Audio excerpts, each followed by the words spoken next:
I would say, hey friends, welcome back to the channel, but there's no one here yet, so I will wait. Hey, we got people here. Kale, We do. Al, and John. I spoke too soon. Hello, Kale. Hi, Cal. What's up? John's here. Good evening. Dewey's in the chat. Hello. Hello, everybody. Post what you're reading or doing this evening. Evie, what are you reading? You're still I will be reading The Belly of the Bow. But okay. Hey, progress. I have read, I'm really proud of myself. I have read literally 75 pages today. Wow. And in a KJ Parker novel. I know. Actually, hold on. Wait. No, I think I've read more than that. Hold on. Let me go back to my notes. Hey, Zen. What's up? What are you guys reading? Doing? Cooking, eating, drinking? I'm very impressed. It's always interesting because people will say, oh, I read so many pages in my book and I did this, whatever. It really depends on what book you're reading, because 30 pages of, like, I don't know, an Emily Henry novel, say, is different than like 30 pages of a KJ Parker novel. In terms of confirmed, it was 76 pages. I just apparently have dyslexia when it comes to numbers, so dyspraxia, whatever that's called. Yes. But let's go ahead, since you brought it up, let's rip off the Band-Aid that is. I figured we might as well. Okay. I bet. Everyone, welcome to the slugfest that is about to happen. That will be 90% Evie slugging me. This is a classics cage match, contemporary romance. A romance cage match. So I feel like you and I could much more easily have a romance cage match than a classics cage match. I mean, honestly, to be fair, Emily Henry is the only like romance author that like neither of us have read. Yeah, and that I love. So sure. Yeah. And I love that for you. I love it for you. Not gonna okay, like I know this is gonna sound like so bad. I'm so people in the chat, I swear can I cuss on? I'm not an a-hole, okay? All right. So I was reading your review, Tori, and please take my rage with a grain of salt because it's not actually. I usually rage. do. I'm just, whatever. This is not the first time. I've got armor class 2. Your critiques, while understandable, I'm like, that's literally the definition of a romance book, though. See, and I agree with you. And I am this close to filming a video about like that the definition of modern romance novels is not my definition of romance, and that's why I don't like them. Like, to me, that's not romance. That's I want to get in your pants for 300 pages.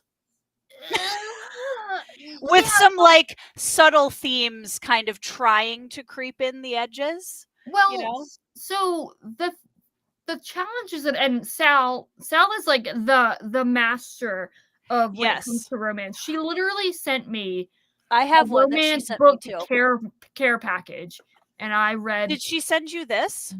Yes. Can we buddy read it? I already read it, and Dang it! Did you like it? No. Watch me read it and love it. I want you to love it because, damn it, Sal deserves it. I will read it. Someone to love this book. One of her friends.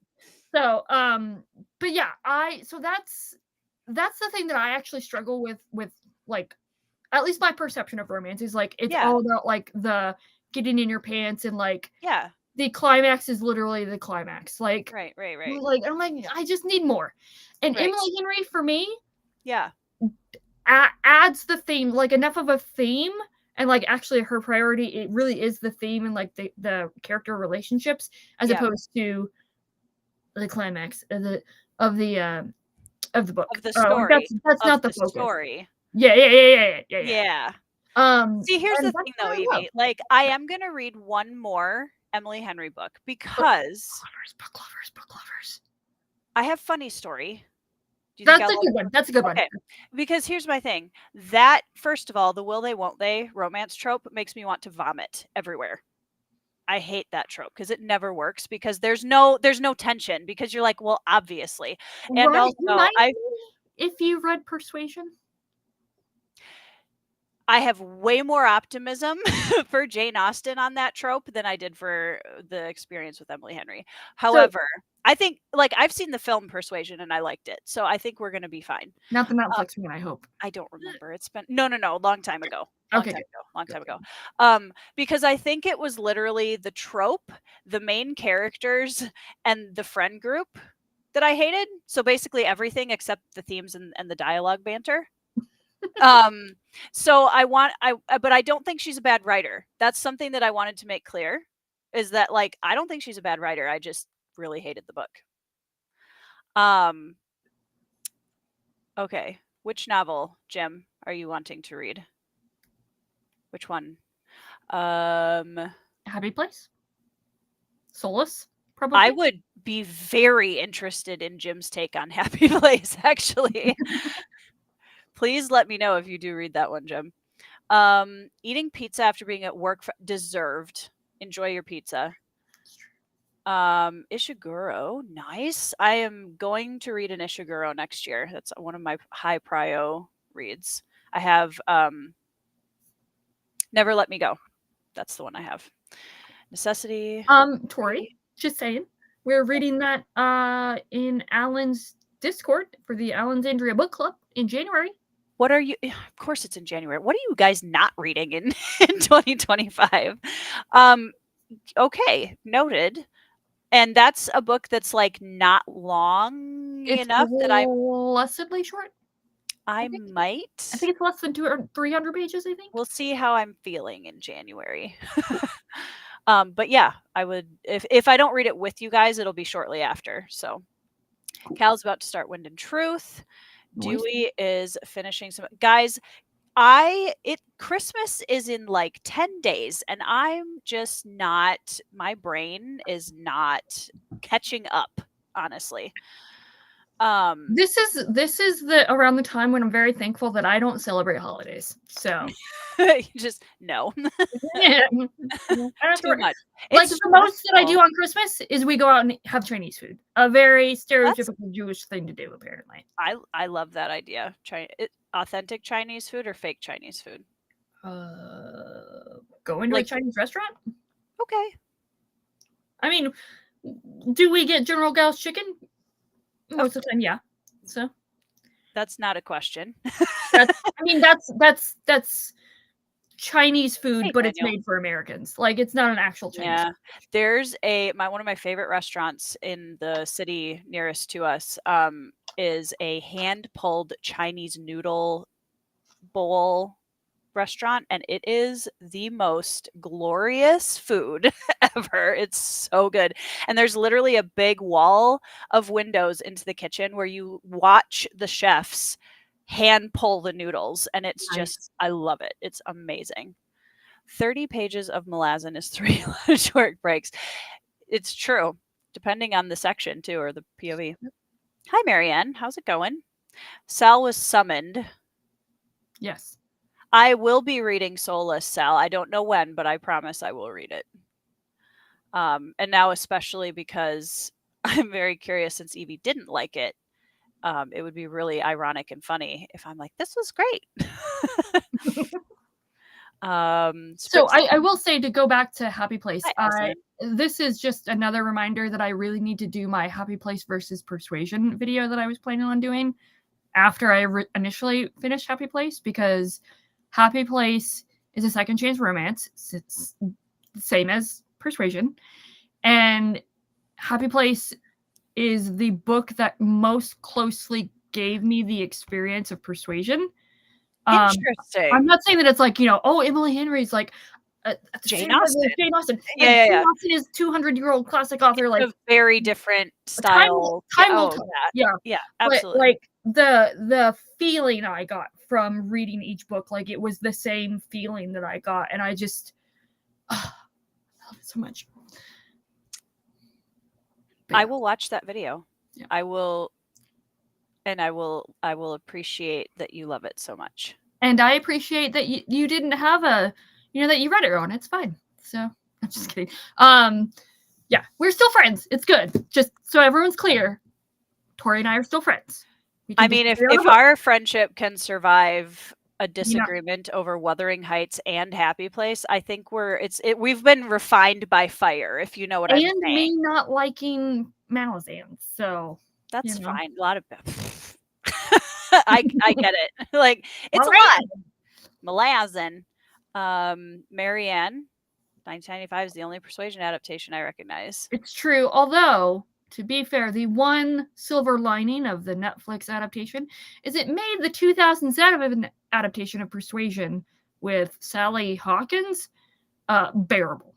So sure, Sal has strong opinions about the Netflix adaptation. I feel like Netflix has done a couple of good shows. I'll give them that. But and then they cancel them, or they just after destroying the second season of them.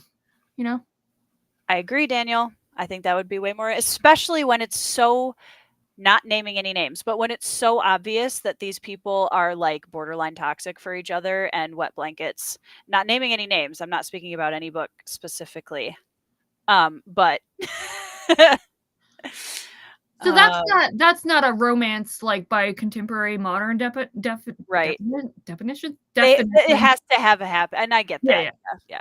But I like emo books, so I'm like, which is ironic. I love sad books, so like you would think that I would be like, hi Alicia. Yeah. I don't know. I feel like I'm not really surprised when my friends like random things, because like why not? I don't know. Honestly, Dewey, I'm trying. I am trying to expand and at least read enough that I can be part of a discussion, because I don't want to have strong opinions about things that I've not experienced, or like, if that makes sense when it comes to reading. Off next Friday. Absolutely in holiday mode. I still need to buy presents. I haven't wrapped a thing. I have to admit, hopefully no one that I work with is watching this. I've been in holiday mode since the week before Thanksgiving. So that's fair. We still don't have our Christmas tree up, you guys. I am so behind this year. We do not have a Christmas tree up. We should probably do that tomorrow. That should probably be a thing we do tomorrow. I just realized Alan doesn't have his Christmas tree up. I didn't see it in his sprints. I better get it up on that, Alan. I'm gonna get mine up. Go bug Alan about that. Happy Place by Emily Henry. There you go. I just caught something in my throat. Hey, Bex. I agree, Daniel. Hand-pulled and it's just the right amount of spice where it's really flavorful and good, but it's not. It actually has flavor, which is amazing, because a lot of spice just burns your esophagus for no reason. I hope you enjoy it, Alicia. Okay, Fox. Hello. Anitha, here to support you. That's an intense section of Game of Thrones. Have fun. We'll see how you're from. I feel like we are adult enough that we can have well we can have I try. That's why I said enough, just enough. Make it immature. That we can have disagreements seriously and hyperbolic, I don't know if I'm even using that word right, hyperbolic like rage at each other about things. So man, it's funny because like talking about favorite books, I absolutely know you've never read Red Rising, right? No. Yeah, you would hate it. You would absolutely hate it. So I tried to read like the what are the sample pages, and I'm just like, I'm bouncing like immediately bounced off of it. You would hate it. To answer your question, Sal, real quickly, I think you did tell me that you found a Persuasion book with dragons? Question mark. Find it. There we go. Found it. I think you did. but you also told me about a lot of persuasion-like books, so, yeah. The real question is will there be a friends to enemies trope here? I don't think so, but you never know. I mean, friends to lovers is my favorite trope, so don't knock it till you try it. That would really be a plot twist. Ben! Right? Ben, be concerned.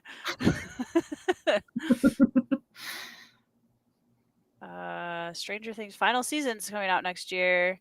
I'm very excited about it. I really enjoyed the first season, and then season 3, was it season 3? Yeah, it was season 3 where it was just like, instead of the actual fantasy horror that I was enjoying, we were just like, what if It was what's his face? a bunch of middle schoolers kiss a whole bunch? Yeah, for it was like it was 9 was it, episodes. was it yeah, it was season 3 that had the lifeguard guy, Yes. the brother. Yes. Yeah. Yes. It was definitely the weakest of the seasons, but it's not like I wasn't mad about it. But then I saw that Jamie Campbell Bower was playing Vecna, and I was like, I'll probably end up watching it just because I'm sure it's going to be good. Sal, I will not even. I mean, I guess you could say I pre-DNF'd Red Rising because I would never. No. I would not. Red Rising is like my favorite series of all time. I would never recommend it to Evie. Like, you're welcome to try it. You would hate it. I honestly, full confidence. I think it would be an interesting discussion. But I think what I love about the books is why you would hate it. Okay, do we have show recommendations for Bex? If you haven't watched Arcane yet, season 2 is very pretty, and that's about it. But season 1 is great. The extent of my TV shows are Ancient Aliens rewatch, basically on repeat. It's it's the one thing that I will say is a guilty pleasure. And It's Always Sunny in Philadelphia and Community and The Good Place. But you have to watch The Good Place from start to finish. Like, you can't just pick up a random episode. Brian, you are welcome to join us if you would like, because we don't want you to get too comfortable. Couch Brian. Yep, Couch Brian is welcome to join us. Or even laptop, or computer Brian, if you really want to be fancy. But Cal just asked this with Josh and I the other night. I am. So I will not eat mayonnaise by itself. I think watching people eat mayonnaise like out of the jar kind of grosses me out a little bit. But with that said, on a sandwich, I do not like to see the bread when I have the mayonnaise on, and I'll put it on both, both pieces of bread. So, yeah, this is a great point. I mean, they are, but they're definitely growing up through the show. Clearly. I mean, for God's sakes, 11 is now, the actress is now married, so. Yeah. I have not yet. I know Katie Andrews was just at the theater watching it and said it was really good. Daniel agrees with me. See, this is why reading and talking to people is so interesting, because Morningstar is one of my favorite books of all time.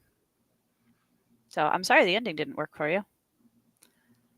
Parks and Rec. Parks and Rec is great. I do actually need to rewatch Parks and Rec. I've never seen it, and I would like to.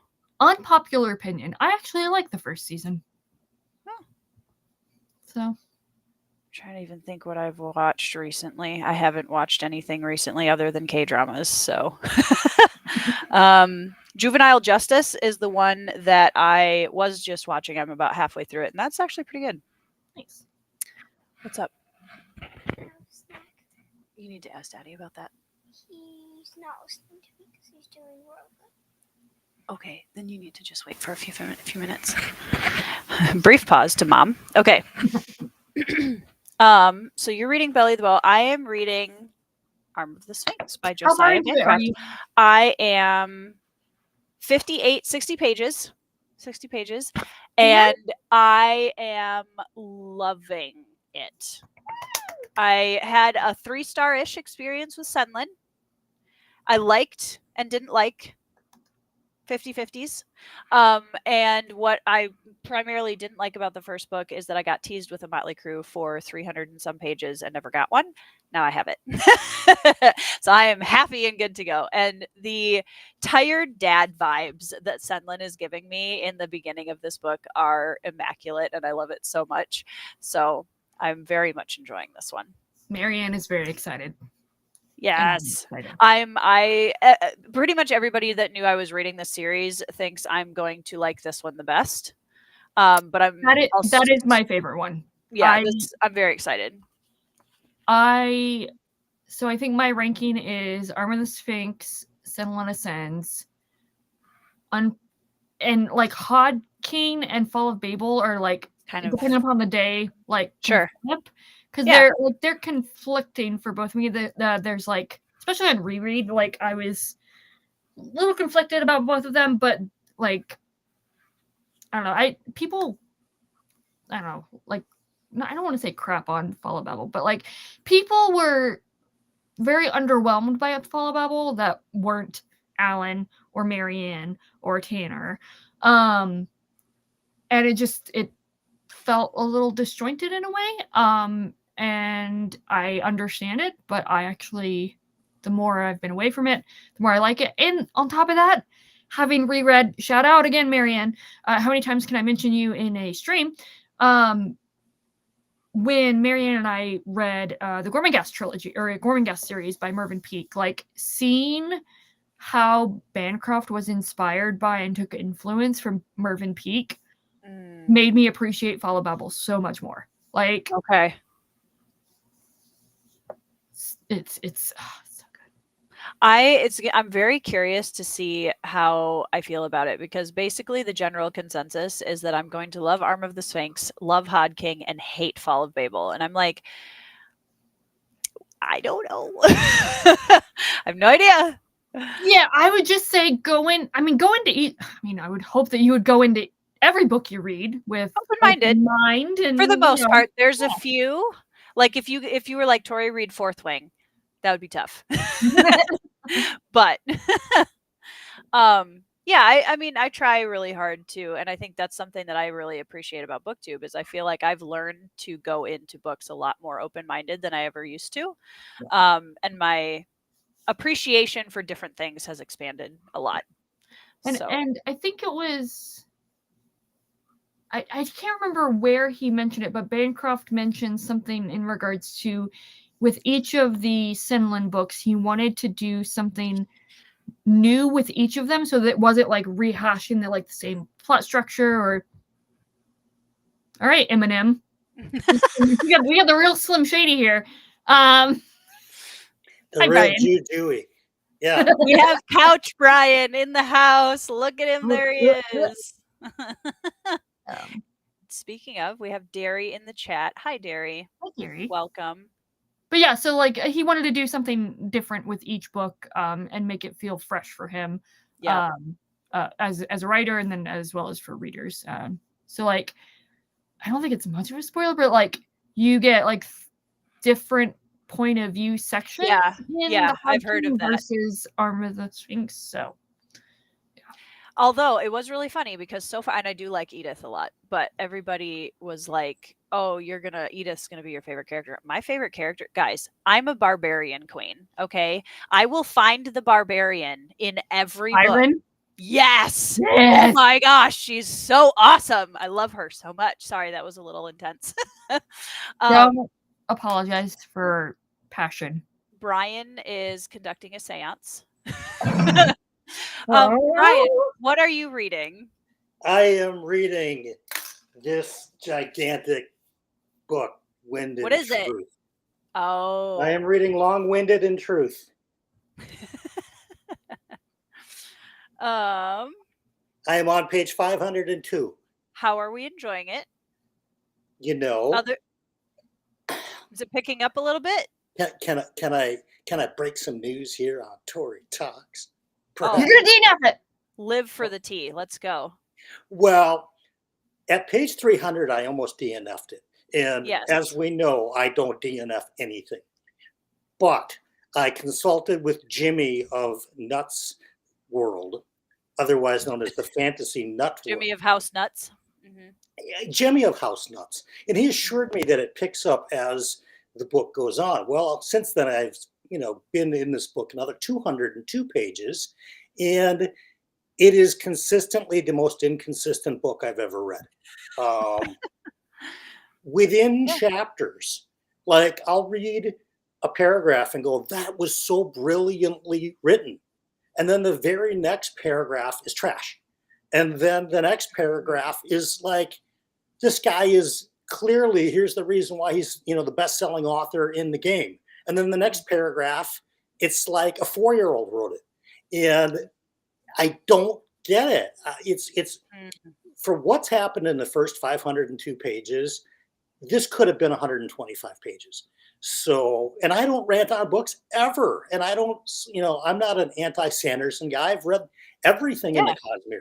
So everybody clip this and put it on the internet. Put Brian on blast. Brian is anti-Brandon Sanderson. I'm glad I'm in total hidden gear. Maybe that's why I came in disguise. costume.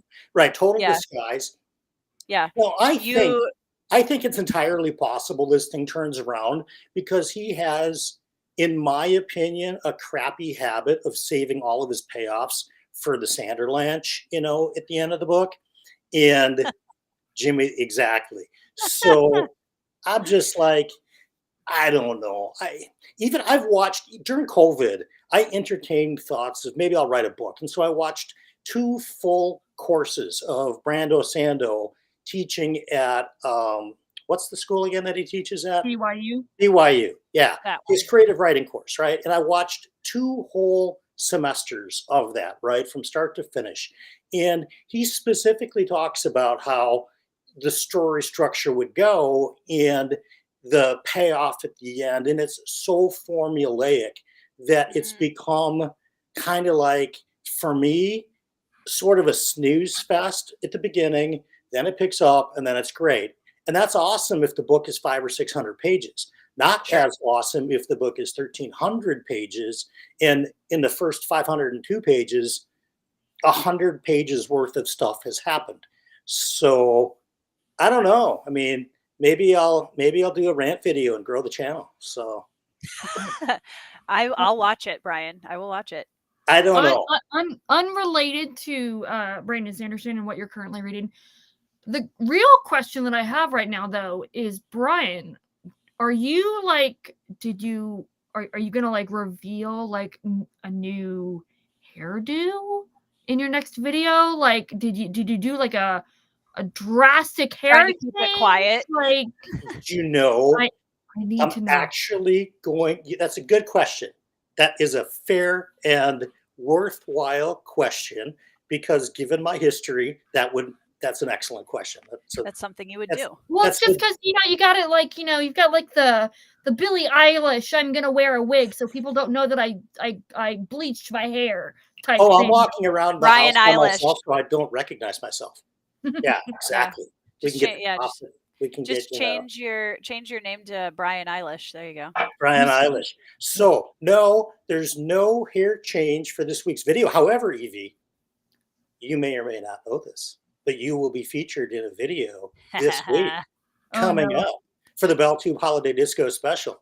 I have it on good authority from Funky Mirage himself. Evie will joining be the lauded ranks. Oh no! Oh no! Okay. Evie will be disco-fied at the Bell Tube Holiday Disco Special. So that'll be dropping at some point this week. Maybe Tuesday, maybe Wednesday. We'll see. Just to be clear, I did not consent to this. This is a violation of my human rights. Absolutely. And this is a war crime that's happening right now. Absolutely. On BookTube of all places. What I would do is I would go back to the 1970s and complain to Funky because, as you know, I have no control over what happens when other people come onto my channel. True. I can only express your desire perhaps not to be. It's really up to Funky whether or not he's going to take that under advisement or just as he does blow things off and go about his business. So we shall see. We shall see. I gotta go back and grab a couple comments. So Sal, I've thought about it. I really have, because I also don't like doing, and like I said, I try to go into things with an open mind. I try not to make a ton of negative content on my channel, but it would be fun to genuinely critique it. Like go into it as a like deep dive critique and see what happens. I don't know. I would have to be pretty bored to do that with reads. But I have considered it. I could go with teenage young adult werewolf. Hey, everyone, please check out my book Phased. It is a paranormal fantasy with, and I know Bex has already read it. I'm just teasing her, but yeah, Phased has werewolves, and they're not doing weird things and being toxic in their relationships and things. So, but they are very tooth and claw and action and what the things we actually want werewolves to do in books, you know. So, yeah. Couch Potato Brian. Marianne says you should expect some book mail, Brian. Oh, you know what? She sent me a book that I'm starting like soon. Very, very soon. I think you guys have both read it too. Sunlit Ascents. Hey, we Hey. about that. I'm reading the second book right now. That's awesome. Oh, I'm Yep. very excited. Derry, Yep. I saw your comment about Meet Your Banker. I just talked to Jonathan this morning, and I actually talked with Podium yesterday. So I am really glad that you are liking that audiobook. That makes me very happy. Correct, Sal. There are no shiny vampires. There are no vampires in Phased at all. Thanks, Derry. Sequel, no guarantees, right? There will be a sequel. I'm just not ready to write it yet. No, I mean no guarantees of vampires not being in the sequel. There will be no vampires in the sequel. Oh, well. Unless you consider vampiric personalities. Sure. Yeah, there you go. All right, shall we read? We've dragged Brian away from his relaxing evening of sitting on the couch and watching TV, so we might as well read something. Totally. I was going to watch a show that I enjoyed, and now I'm going to read a book that I think is just okay. So, yeah, priorities. That you think you would enjoy, Brian? You know you can. you do know, that, right? I don't know. I'm 502 pages in, Evie. I feel like I owe it to you. Have like 800 pages. Yeah, like I feel like I'd be letting you down, Evie, if I DNF'd this. So I know he's your favorite author. There have been some, you know, we are just, today is the hot takes and talking about rage books on my channel tonight, and I'm not mad about it. We clearly all have some things to get off our chest. Yeah, we all have issues. And, I was trying to say that more diplomatically, but you know. I'll say it. I don't care. Cool. I'm going to go off camera while we sprint, but I'll try to pop back on when you're done. Or when all you're right, sounds good. Let's sprint to the top of the hour.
Hello, everyone. Howdy, howdy. I'll be right back. Oh, okay, fine. Hello. Hey, Katie. Hi. Hey, Alan. What Derry. else have we got here? Casey. Hey, what's up, Katie? Where'd Evie go? You didn't say. Evie is starting her own sprints because she had those scheduled. So I'll probably still do another sprint. So you guys don't have. You're welcome to go and hang out with Evie or stay here if you like. But one of my children just kind of fell outside, so I'm okay. just fine. But I'm just coordinating mom stuff at the moment. All right. Hello, everyone. How'd y'all sprint go? Good. How's baby? He's getting so big. He's in the other room crying. He's mad. He's mad because his mom's side of the family gave him bad skin, and he has to have stuff rubbed on him, and he does not like the rubbed on him. Yeah, my niece had something similar, and it's hard when they're little.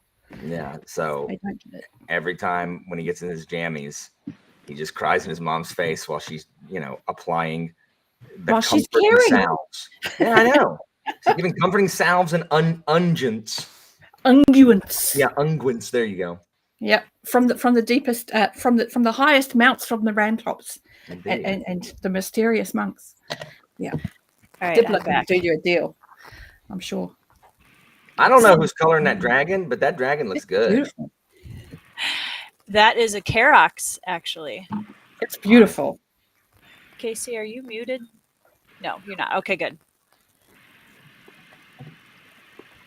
Oh, this is the same person with two cameras. Yes, so Casey is trying for us. Gotcha. Yes, Casey is giving us an art show, which is awesome. Amazing, Casey. Amazing. So the Karox is from it's a creature in my Bloodstones book. Oh, that's so cool! Like the double camera, and the thing looks cool. The Karox. Your mic is not working, Casey. Yeah, we can't hear you. Because that's amazing.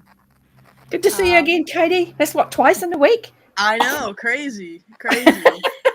I came out of my non-socialization cave, and here we are. I reckon it's great. I saw Katie over the summer at her college in the flesh. Did you really? I did too. I had my moron students with me. Our national convention was on Katie's campus. Yeah. Nice. Oh, just the moron ones, or just? Oh, I mean, they're all morons. So they're really just levels. What are you reading currently, Katie? So I took a break from this halfway through the year, so I'm over halfway, but trying to finish Dead House Gates before the end of the year. Right on. So yeah. Good stuff.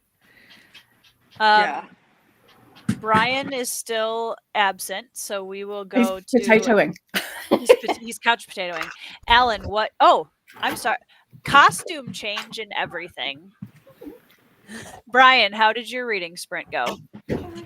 It's still long-winded in truth. Yes. Oh man, I need a beanie or something. Yes. I'm trying to get my earbuds to work. That's why I wasn't on, but they don't want. I don't know. It's like I'm trying to You get. sound fine. Okay. Yeah, you sound fine. Oh, Kitty. Say hello. Alan, what are you reading and how did it go? I'm reading Grave Empire. It's an arc. It's the next the Justice of Kings, that series. It's the next Richard Swan. Yeah, Richard Swan. And it's good. It's just taking me forever because I'm tired with school and everything. How close are you guys to get on your break? This week. You got it. The problem is like I gotta record Philip's stupid book during break, so it's gonna be working, but at least I'll have the time and wherewithal to actually do it. Yeah. I get home from school and I'm like, I ain't doing it because the baby's like, ah! Dang, look at that cat, Dairy. Just Motsy. Dang. What a cute cat. Love how angry Persians look. I know. They're the grumpiest looking cats. Yes, They're so cute. I have not allowed him to lay down. because I wanted to go. Look, here's Moshi came to see me. So he's like, can I Boy, go? I'm gonna have to dip out. I gotta go join. I gotta go hang with Evie. I didn't know. I see how it is. No, No, but she is Kate. We haven't seen Kate for a long time. I know. Anyway, thank you for letting me on here. Yeah, cool. Anytime. I mean, for now However that briefly. you're leaving me for everybody else, I guess. I'm not leaving just for Evie, not for everybody. I mean, he does look quite noble. It's I true. know. It really it's giving me like Artful Dodger vibes, and I'm here How for many it. years did you want that hat, though, The Alan? thing is, if I do this, it's giving Baby New Year from the Rankin and Bass special. That little baby with the diaper and the huge ears that stick out in the top hat. But this is all right. Yeah. That's awesome. That's right. Derry. You go to a fancy race course now. Core blimey. That's fair dinkum. No, fair dinkum's Australian. Oh, never mind. Then core blimey. Brian can do fair dinkum, and Katie can do fair dinkum. Those hats are appropriate to fair dinkum. I feel validated. Thank you, guys. I can only do core blimey. All right, that's fine. You can do core blimey and crikey. You know what? I'm not going now. Then I'm gonna wait till y'all start sprinting, and then I'm gonna go. Let's see. Marianne says hi. How did everybody's reading go? Hello, James. I got some giggles. That was always fun. Nice. Derry, I support this decision, James. Which one are you reading, Derry? I'm listening to Meet Your Maker, which is the lit RPG Brian had the authors on for. Nice. A couple of weeks Very ago. Cool. Yeah. And they were just such great guys. I was like, I'll listen to a sample. And I listened to the sample. I thought, I'm spending my next credit on that. Nice. And so I did. And and I'm enjoying it. Love it. It's a bit meta. It's very meta. I'm enjoying the meta. So it's good fun. Right on, Marianne. Good new son. Ooh, Gene Wolfe. Have fun. I think she's going to like it. I think that's her jam. That's awesome. I don't even have anything pegged for Marianne because every time there's a book mentioned, she's reading something either exactly the same or similar or something so far afield. I'm like, I have no idea what this woman's taste is at all. Very hard. I like Katie's hat too, by the way. Thank you. And Griffin, we didn't say hello to Griffin. Hello, honey. Yeah, I was talking to you. I'm not sure who it's coming from. Zen. I'm muted. It's not me. What do you mean you're muted? It's not you. It's me. I'm saying I am muted. The crackling cannot. Not Brian. Me.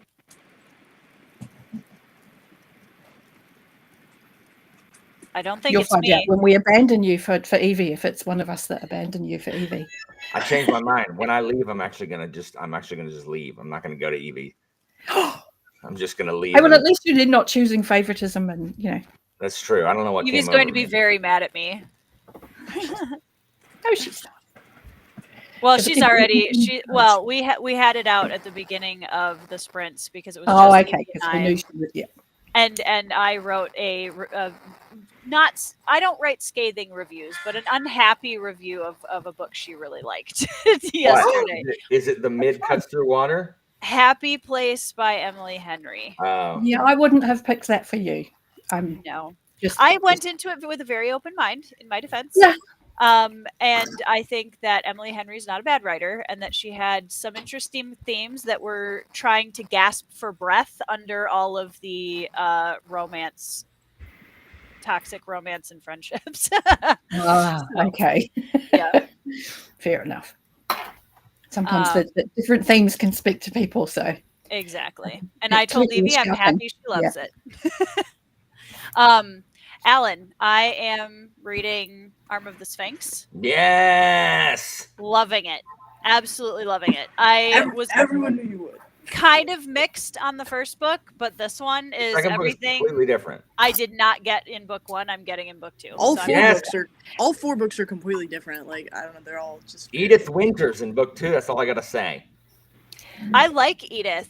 Our lovely art person. Sorry, I didn't want this to go unnoticed because it has been asked again. That the art is amazing. I can't see quite who asked. Thank you. Can you hear me now? Yes. Okay. Andrew was asking who is the art stream, and Dual's camera wasn't working, and I figured out how to unmute myself. So thank you, I appreciate it. The art stream is just so amazing. Thank you. Stream is Casey from Bookishly Bookish, who I need to add to the. No, you don't. No, you don't. Because then you guys can all go pressure her to read more books and make content. No, if it's going to take this lady away from making art like this, my God. Although audiobooks maybe. True, that would work. Yes. So, because I mean, look at that piece of art. Yeah, I've read more in audio this year than print for the first time. Once I made the switch to audio, my because I'm a geek, because I'm sorry, I just am. My spreadsheet thing that tells me how much I've done for audio and eyeballing has shifted dramatically, and it's probably about 2/3 audio now. Yeah, I never thought that I would be a primary audio reader, but this past year, hands down. Yeah. Really have been, so it's making a difference now. If I can't get a book on audio to supplement a print, then it's not as likely to get read. And when I've been gifted something in one format, I'll try and get myself the other. Yeah, because I'm like, no, I do actually want to read that, but I kind of need that other media now to. Oh, it's just nice, and it helps go into my brain, so I can justify it. Audio kind of helps me push through things if I'm really not feeling the story while reading.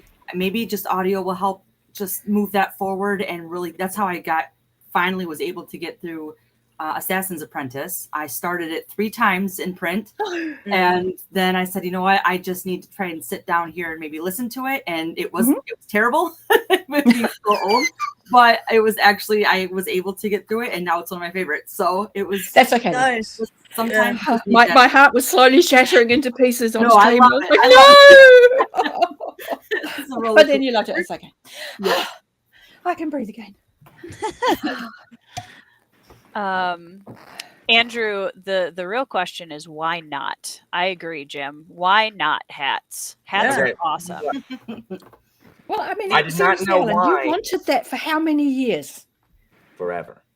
Right. And I did not understand why people's names are under their comments, nor did I understand why this piece of crap comment scroll bar kept moving on me, and why I wasn't getting any comments. Oh yeah, it's because all the new comments are at the top. That's why. It's because Restream. Sorry. You can't do this. Some of us don't have 11,000 subscribers and can't afford StreamYard. So. Hey, let me tell you who I mooch off of like a lamprey. Pre-StreamYard means we can't group together. Don't speak too quick. I eat the poop off of Evie's back so I can get StreamYard. I'm one of them little birds. That's not something I ever anticipated hearing on my channel. No. Oh my gosh, what do these people want from me? Oh, hold on, I gotta go tuck this baby in. God, if Alan had a cane right now, it would be so great. And one of those like coats. Did he get one when he was in the wheelchair a year or so ago? I know, he's got one somewhere. Yes, Jimmy got him one. There you go. Yes. There you go. Yeah. I just need a coat with the tails. Confirmed. The coat and tails, yeah. Yeah. Need to get him a penguin suit and he can Dick Van Dyke the penguin scene. There you go. Yeah, man. Andrew, don't get me started. Andrew's just here to cause problems because he's sick and annoyed with life. So checks out. He's allowed to be grumpy, but if he bags on the realm of the elderlings, I'm gonna have a problem because he's wrong. I should go get a hat, but I have my hair in a ponytail, so I'd have to completely redo everything to get a hat on my head, and I'm too lazy for that.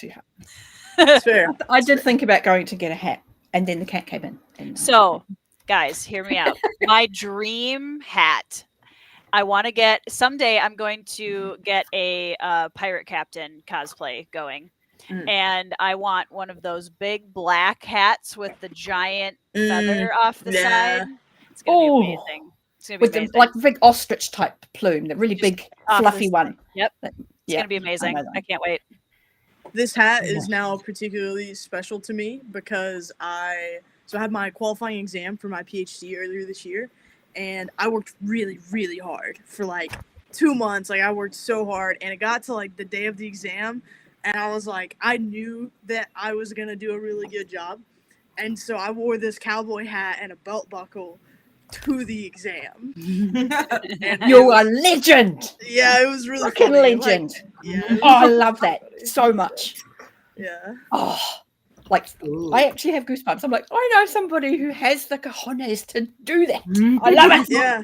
No, like looking back on that, I'm just like, would I do that now? Like that was whoa. That is so cool. Yeah. That was, At that was point something. in a semester, you're just in a different brain space, though. Yeah, and it's the like I knew the hours that I had put in, and I just had the confidence. You know. Feel better, Andrew. Yeah, no, he's being punished for his wrong opinions. He's all okay. He told me I was better, wrong Andrew. about elderlings. I mean, this is not allowed.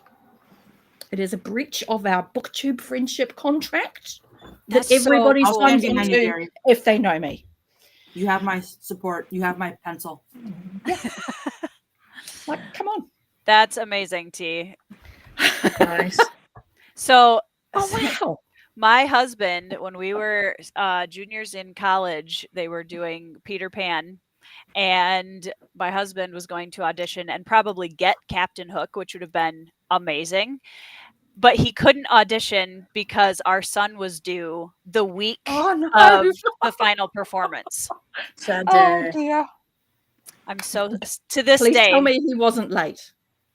No, he didn't. He wasn't able to play the character because no, baby. But he was. Yeah, Ben could have done the play. Oh. Yeah, but of course we didn't know that. No, you don't. And that's not a position you want to be in, where you're like, okay, God, no. Hold it, honey. I need a couple hours to finish this play. Yeah. So that's a bit tragic. Yeah, he would have been an amazing Captain Hook, though. So T, go do it. You're gonna be awesome. That's really exciting. So cool. Casey, what are you reading these days? Absolutely nothing.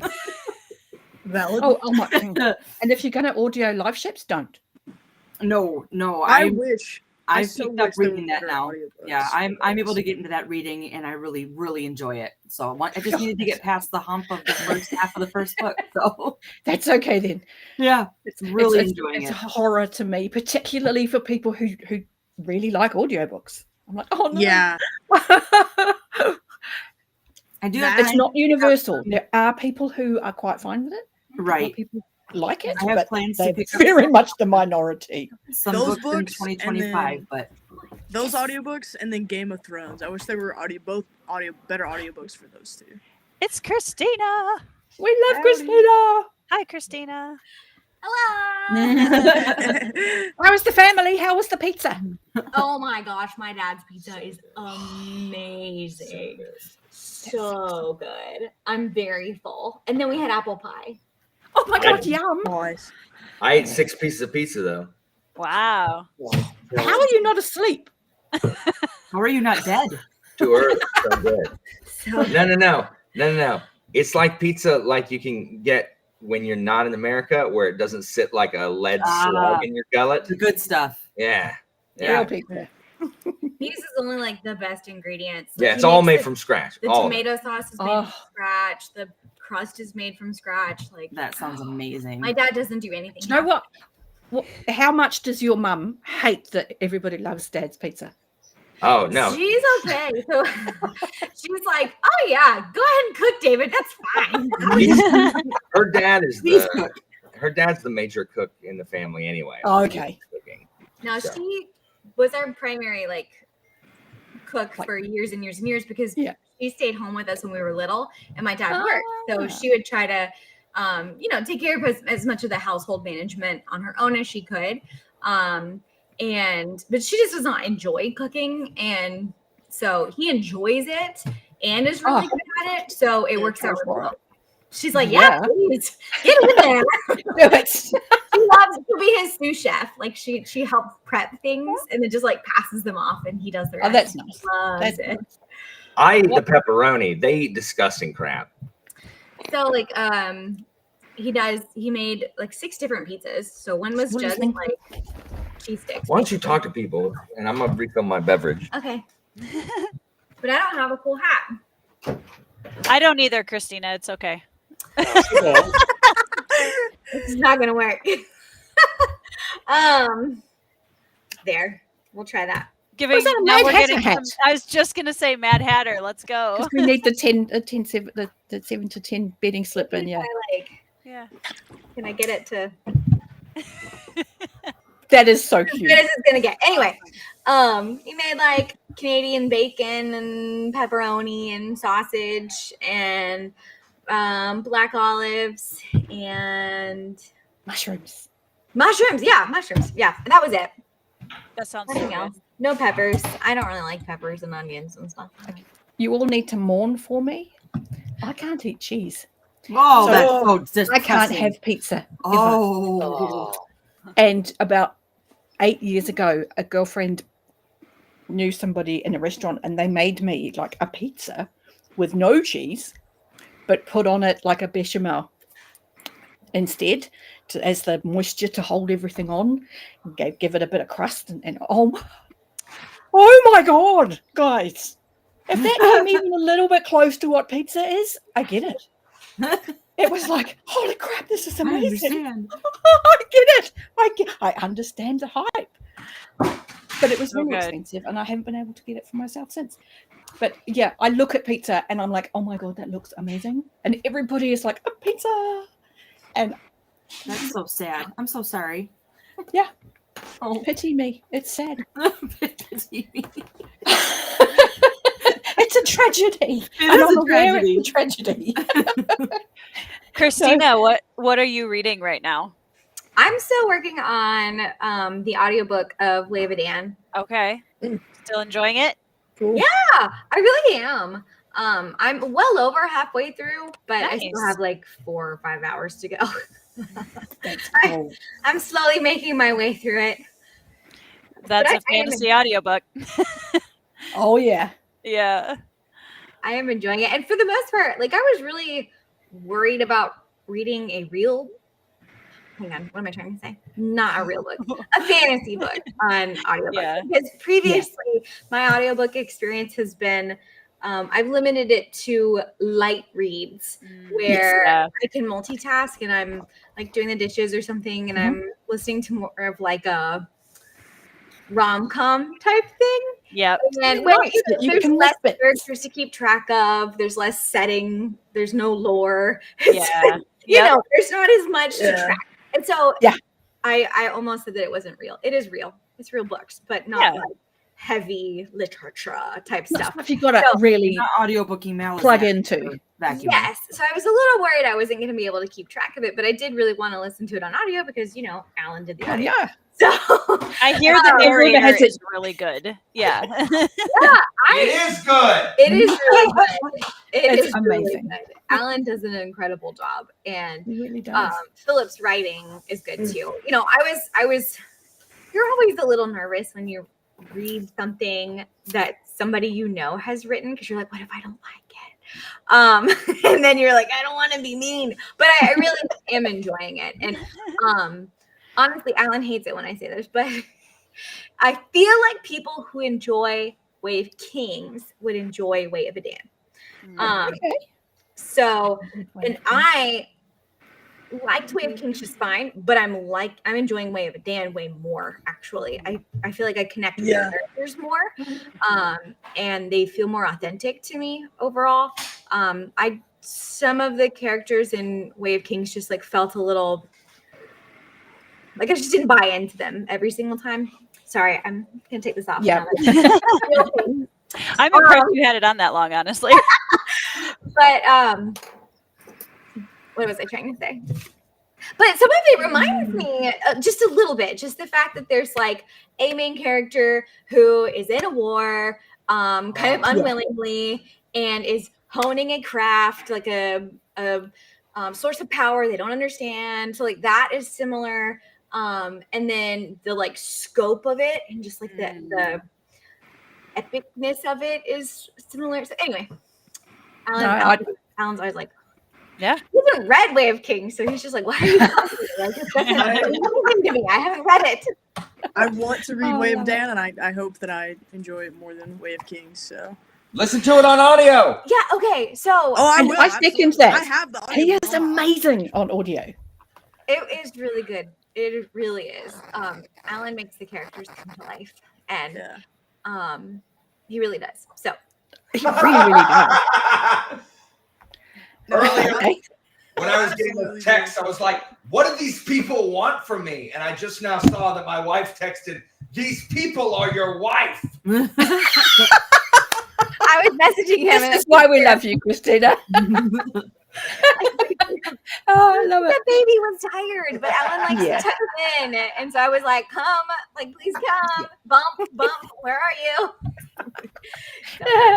But because I was like, well, I'm going to read the book, support Philip. So I had the ebook, and I read the ebook, and it was really good. And I left a review and did all the things that you do to support your friends who are authors. Like, and then there was the audiobook, and the audiobook was being done by another of my booktube friends. I'm like, I'm totally getting that.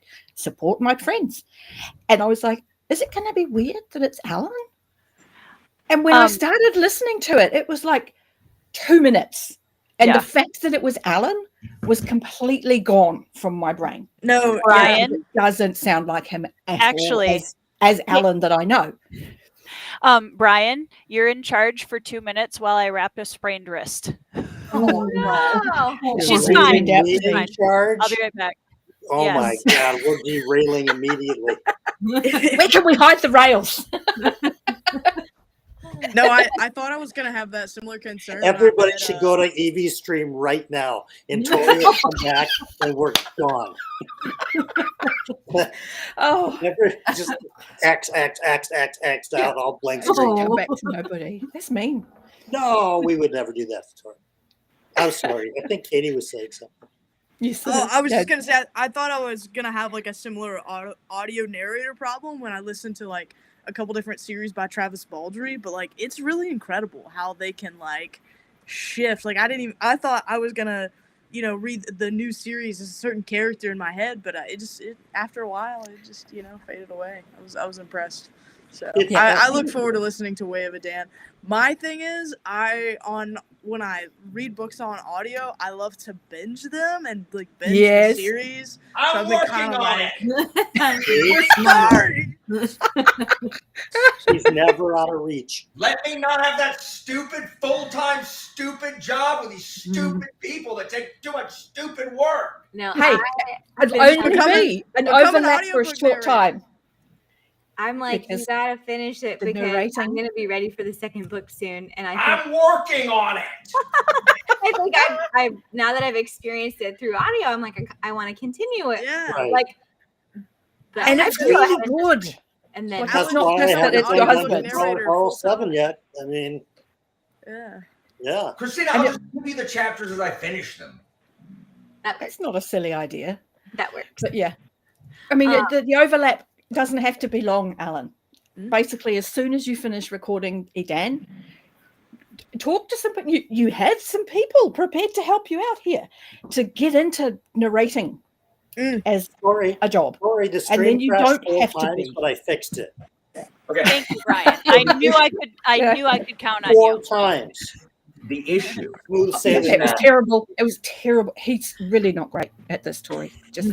I cannot break into this industry because I work full time. So the problem I know, but when you finish doing Edan and you get involved with the right people, then you can go, do you know what? Yeah, I don't know. There's like so much. I don't think you'd wait long for a lot of work. Yeah, I mean, when you've done Edan. That's really no problem for me to ask my friends that work for these big companies. Like, I really, really think you're that good, Alan. That's super dangerous when I have a mortgage and a baby. I know, but you are that good, Alan. But it could work out. Please trust it. that you are actually that good, that you could just jump into it immediately. As bellicose as me and Kyle's relationship is, yes. Kyle told Sanderson's audio, the guy that's in charge of Sanderson's audios, like, hey, good. He's like, we're always looking for new audio people. He's like, hey, you should. And I'm like, that ain't never gonna happen, but I appreciate it. Hey, I mean, I don't know. Never say never. Yeah, you've got contact, Brian. Put a word in because Alan needs the reassurance. Of Sound Booth, and I talked to Podium yesterday. That's awesome. Yeah. He just needs reassurance he can leave his job and he's got income because he has a baby. There's honestly like so much need in the industry. Like I can't level of talent and quality. I know Travis Belger's booked up through 2026. Like really? That's awesome. And I mean, I guess you can get to that point. It's just like because the issue is like most people need a quicker turnaround time than Philip. Bless his heart is giving me because it's good practice. But that's been the blessing of it being a a that you can do that and have a full-time job. But not every book is as long as Philip's either.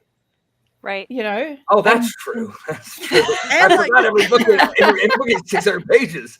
You're gonna get quicker at it too as you get better. You know? Marianne, you should like the side commentary. I'm on the outside of frame, but I'm always listening. Yes.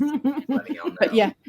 Seriously, there is enough, and I've only just started listening to audiobooks to this extent, and it's a cut. There's definitely a ranking 100%. of narration, and I would even say with like one book under your belt, Alan, you are in that top tier. Even townspeople will want you. I completely agree. I don't know. Yeah, they will want you. You will have enough work, and I can't really say much about it, Katie. It's not my favorite type of narrating, but I think they're kind of mid. I agree. I mean, they're great when you haven't experienced the really great. But once you've experienced the really great, you're like, oh, I'm not sure this does it for me anymore. Yeah. The problem is I used to not have a problem talking I don't like this narrator when I watch stuff, but now that I've narrated a book, now I don't ever want to say that because now it feels like oh, I don't like it. You won't be able to comment. Literally, nothing has changed. Nothing has changed. But now I feel bad, right? Because now I do not, despite what the Gen Pop demos may think, I don't actually I'm not super good at talking myself up. Christina will back that up. We are prepared to do it for you. Yeah, we're talking about we are way impressed with the way you narrate that book. I'm very really you would be so much happier just as a person if you were actually in a job that you liked and people thought you were amazing. And there's plenty of business. My students ask me do you like being a teacher? And I pause and I say, no, I like teaching. Yeah. I like coming here and teaching. I do not like the job of being a teacher. Yeah. So it's a kind of a weird question y'all are asking. Anyway, sorry. But we would all love for you to be in the job that you love. Jerry, you would love Jerry, it. Don't you think I should introduce Alan to Jonathan McLean? Yes. Oh my God, yes. I don't know who that is. Is that from Die Hard? No, but it's the same name. But Jonathan is a friend of mine. He's narrating. He's narrating the book I'm listening to. That Barry's reading. He has voice acted over 250 audiobooks. Wow. He's a Hollywood actor. He's a Hollywood screenwriter. He's about the nicest guy in the world, and we talk regularly. So please absolutely introduce you to him. And he could tell you, you can't do this unless you can commit X amount of time. Or actually, you probably could do this if you did it this way. If you know, this is a guy who does this for a living. And I'll absolutely make an introduction. Why not? Please.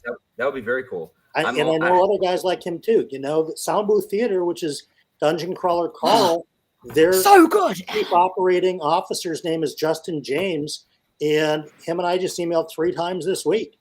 And he's also an audio narrator, and he's always trying to get me to listen to their books. And no problem for me to say, sure, I want you also to meet my friend Alan while I'm doing that for you guys.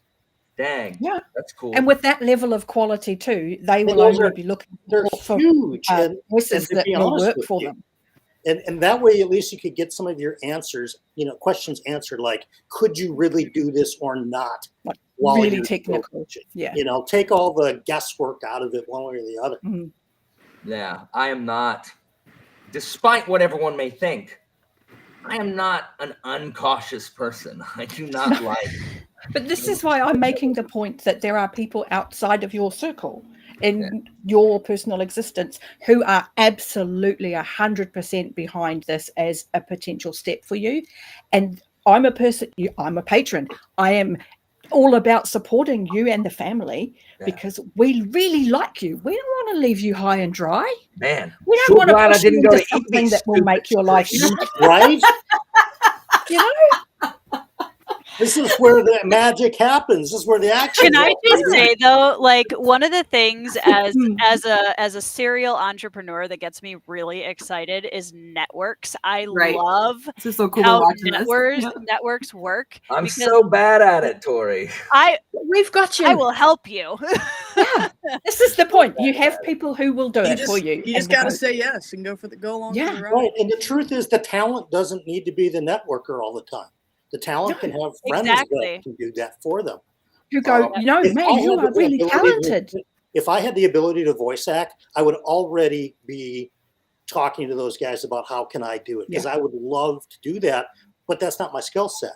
So, yeah, I mean, Alan would be awesome at it. He is. I mean, I love listening to that audio. Like, seriously, we all would. Very nice. And I've listened to hundreds of audiobooks, and they're not all that great. I mean, some of them are narrated. The majority some of them are good. voice acted. And I think there's a huge difference between someone who reads a book and somebody who voice acts a book. And that person who can do the voice acting part. A book can I rare just say, and so good. As somebody who is not an audiobooker, okay? Like audiobooks are so hard for me to pay attention to. I can't handle it. Unless the narrator is so good and engaging, I bounce off. So far, I've only been able to finish a book by Jeff Hayes, Dungeon Crawler Carl, who's amazing, John Culshaw, who did the City Watch books, and yours is like another one that as I've started listening to it, I'm like, I will keep listening to this.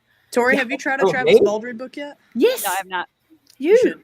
Oh, are you talking about me, Tori? Yeah. Oh, that's so nice. Yeah, you. That's what I'm saying. You're right up there. The other guy. I'm sorry, were you the speaking other of someone Alan that's not Alan? Yeah. Okay, so Britton, like that makes me so happy because I love narrating him. He's my favorite. He's just such a douchebag. I love it. I love it. He does not care. He does not care. Well, and it was actually funny, Alan, because as we were talking about all this, I have a story idea that I have been percolating on that I started working on that's like not a this year project, and as we were talking, I was like, oh my gosh, Alan would be perfect for the story idea. You have an inbuilt community of writers you might. who want I you know to some audio narrate authors their books. who are constantly, I know so many authors, Alan, who are constantly looking for audiobook narrators. Who are good. I did And not will know give that. that passion. Christina, quit elbowing me. What are you doing? She's going, see, I'm not the only one who thinks you're I'm making great. my coffee. Nice. This is making me anxious. Keep talking. Christina, Christina. I recognize that look because it happens with me and Ben all the time too, where I'm like, other people are telling him things that I've been telling him for a really long time. But yeah, and again, none of us want to push or encourage him into something that would leave you guys high and dry. None of us want that for you at all. But the quality of Ray Vidan, this is here audio booking. Yeah, no one's saying quit your day job. I mean, all we're but saying he will be able to. If there's experts that we can put you in touch with that can answer the questions that we don't have the answers for, it'll be then such a small overlap, and he can then quit his job. Try to do that. Because as far as I'm aware, a lot of people record audiobooks in their home. So it's not even like you need to have this whole big setup or anything like that. So the tech is really there for it. Well, I can't tell you how many series I've run into recently that have like the first book recorded and then they can't find a narrator spot. Yeah. Like the narrators that are out there Just are the so book's booked up. up that they can't have the time to, you know, and so. My dream is to one day go back and get hired by KJ Parker's people to narrate his early books that ain't got no audio. Because people always like, I'd read KJ Parker, Alan, but there's no audio. And I'm like, I hate this man for not having the audio. Give it a few years and you'll have the setup. It can be a passion project. Yeah, there you go. Send them an email. If I had the time, I'd have already recorded like 2 chapters of Folding Knife and just sent it to him and been like, hey, bro, make it work. You should do it. I would have to send it on one of those, like, you know, those wax cylinders that you record stuff into. And then I would you have to learn a trade to send him something. I would to have show to your go skill. to the next way station and hand it to the pony that carries his mail. But yeah, I Facebook messaged him 3 months ago, and he's not messaged me back. That's not allowed. Well, so loud. I'm gonna go deaf. I'm so sorry I hogged your sprint time. That's all right. Side of him, and that's a mistake. Christina, I'm not that loud. So loud. Well, we can hear you from over here. So, you know. Also, I just jumped in midstream, and I don't normally watch people like a lot of sprints and stuff. So please fill me in on Here There Be Art. What's going on? Isn't it amazing? Art show while we're just like casually talking and no one's addressing this gorgeous, what is it? A bison? A dragon? This is my beautiful, amazing friend Casey. Casey, Hi, what Casey. are you doing? Hi. This is because Tori's also not very good at plugging her own work. This is Just a true. creature inside of Tori's book, The Bloodstones. So if you want to kind of learn more about this, read that. But I was, I read Bloodstones. What was it, last year? Yeah, last year. Wow. And last year when you had your stream talking about Bloodstones in the release stream, there was a little sketch that was shown from the original artist of the concept of what it looked like. And I went, I want to do that.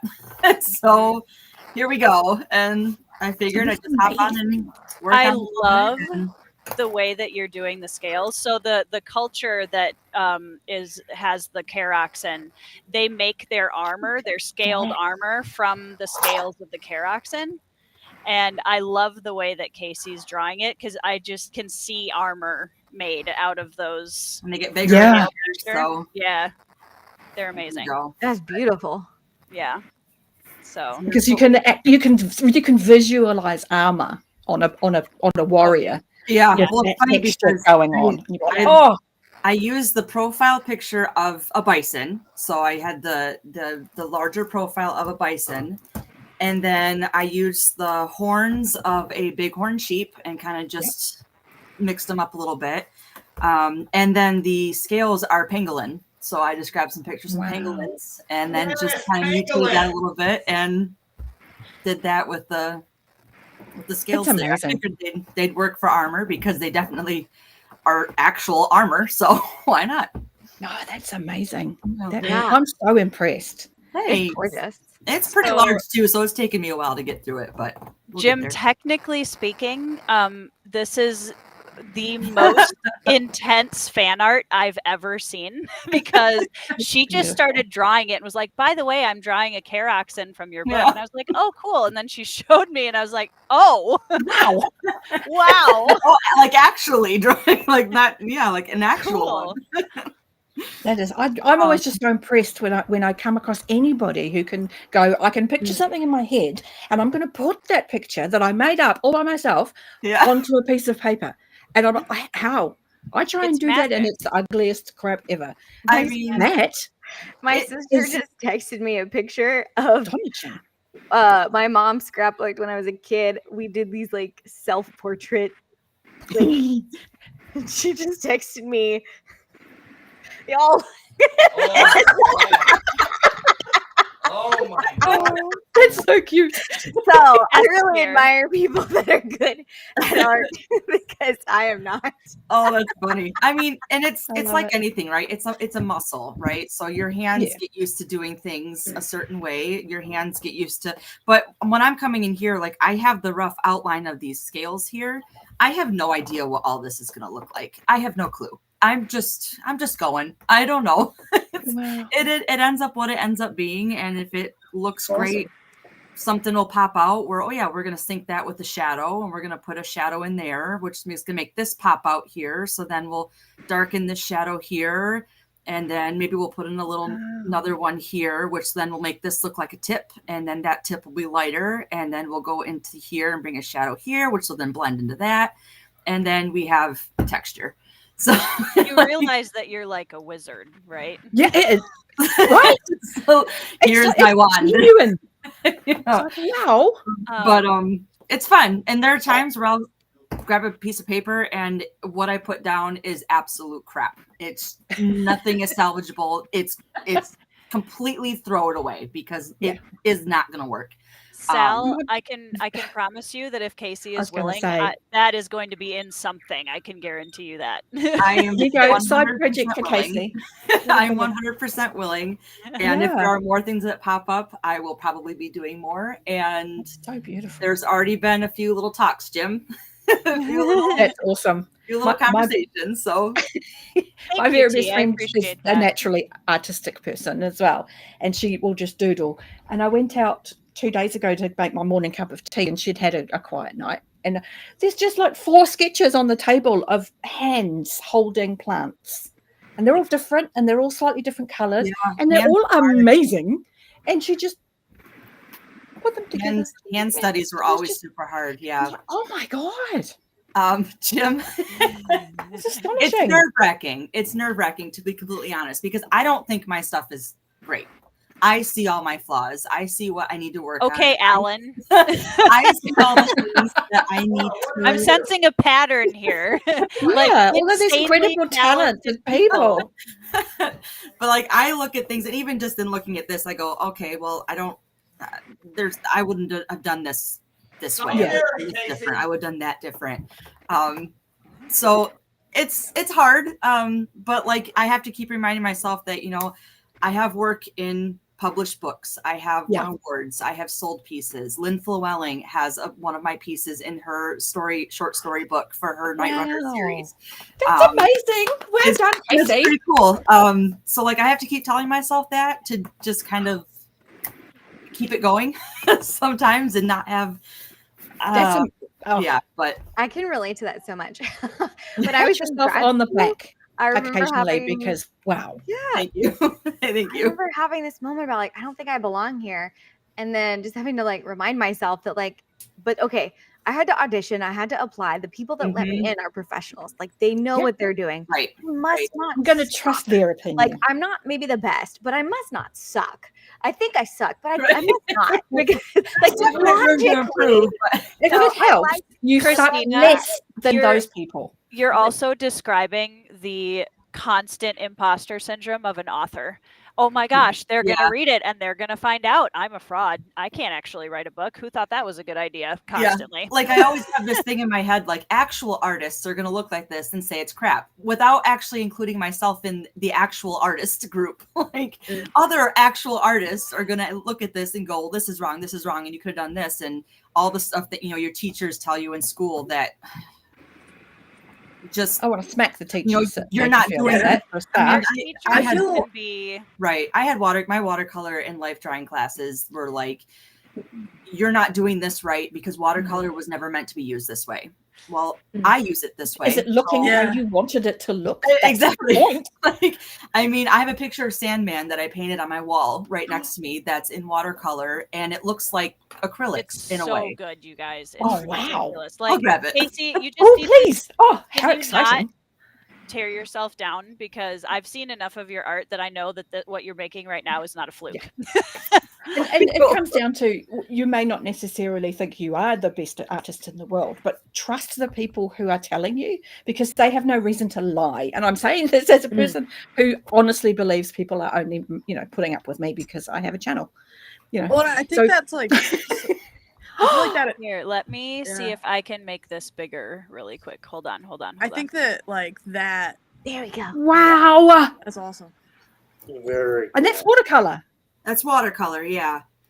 That's I'm sorry awesome. for the glare, but yeah, that's watercolor, which you can see in the background. But like this here looks acrylic, and it's pencils almost. That's wow. It's a lot of paint. So, Casey, Jim wants to know if you have a Patreon. Oh heck no, heck no. Consider it. Heck no, I don't. Oh my gosh, I would have to probably actually make a channel of just art. But there's nothing wrong with that. Fine. I would watch that. I want to make a little. I'm gonna get on a soapbox briefly, and this whole thing here where we undermine arts in general, and we don't fund people in arts. It is so backward. The entire point of any culture around the world, involves the art. And when we aren't supporting our artists, we don't have a culture to hang on to. I talk about this in classical studies oh my class. God. In the golden age of Athens, like the artists elite are and the gifts, wealthy, and we need to treasure you. They were supposed to, like, the elite and the wealthy aristocrats were in charge of doing what's called liturgies, which is putting on plays. In Athens, it was your duty as an Athenian to go see the plays. They even created the Theoric Fund, which was a fund to pay for the people who couldn't afford to come. They paid for them to come. And it's a sign of declining culture when the powers that be stop funding artists. Yeah. Oh yeah. Like this is it makes me so sad. That important. We don't value. Are you a beekeeper, Brian? Wow. I was waiting for somebody to comment on his outfit. Somebody in the comments. Please let people support you, Casey. Oh, thank you. Thank you. That's basically what I was getting at. I would also like to point to T's comment, because voice acting is also a form of art. Yes, that's true. No. I'm not talking about what other people, what I do. I'm talking about what other people. I know, but we're talking about what you do. What I do is trash.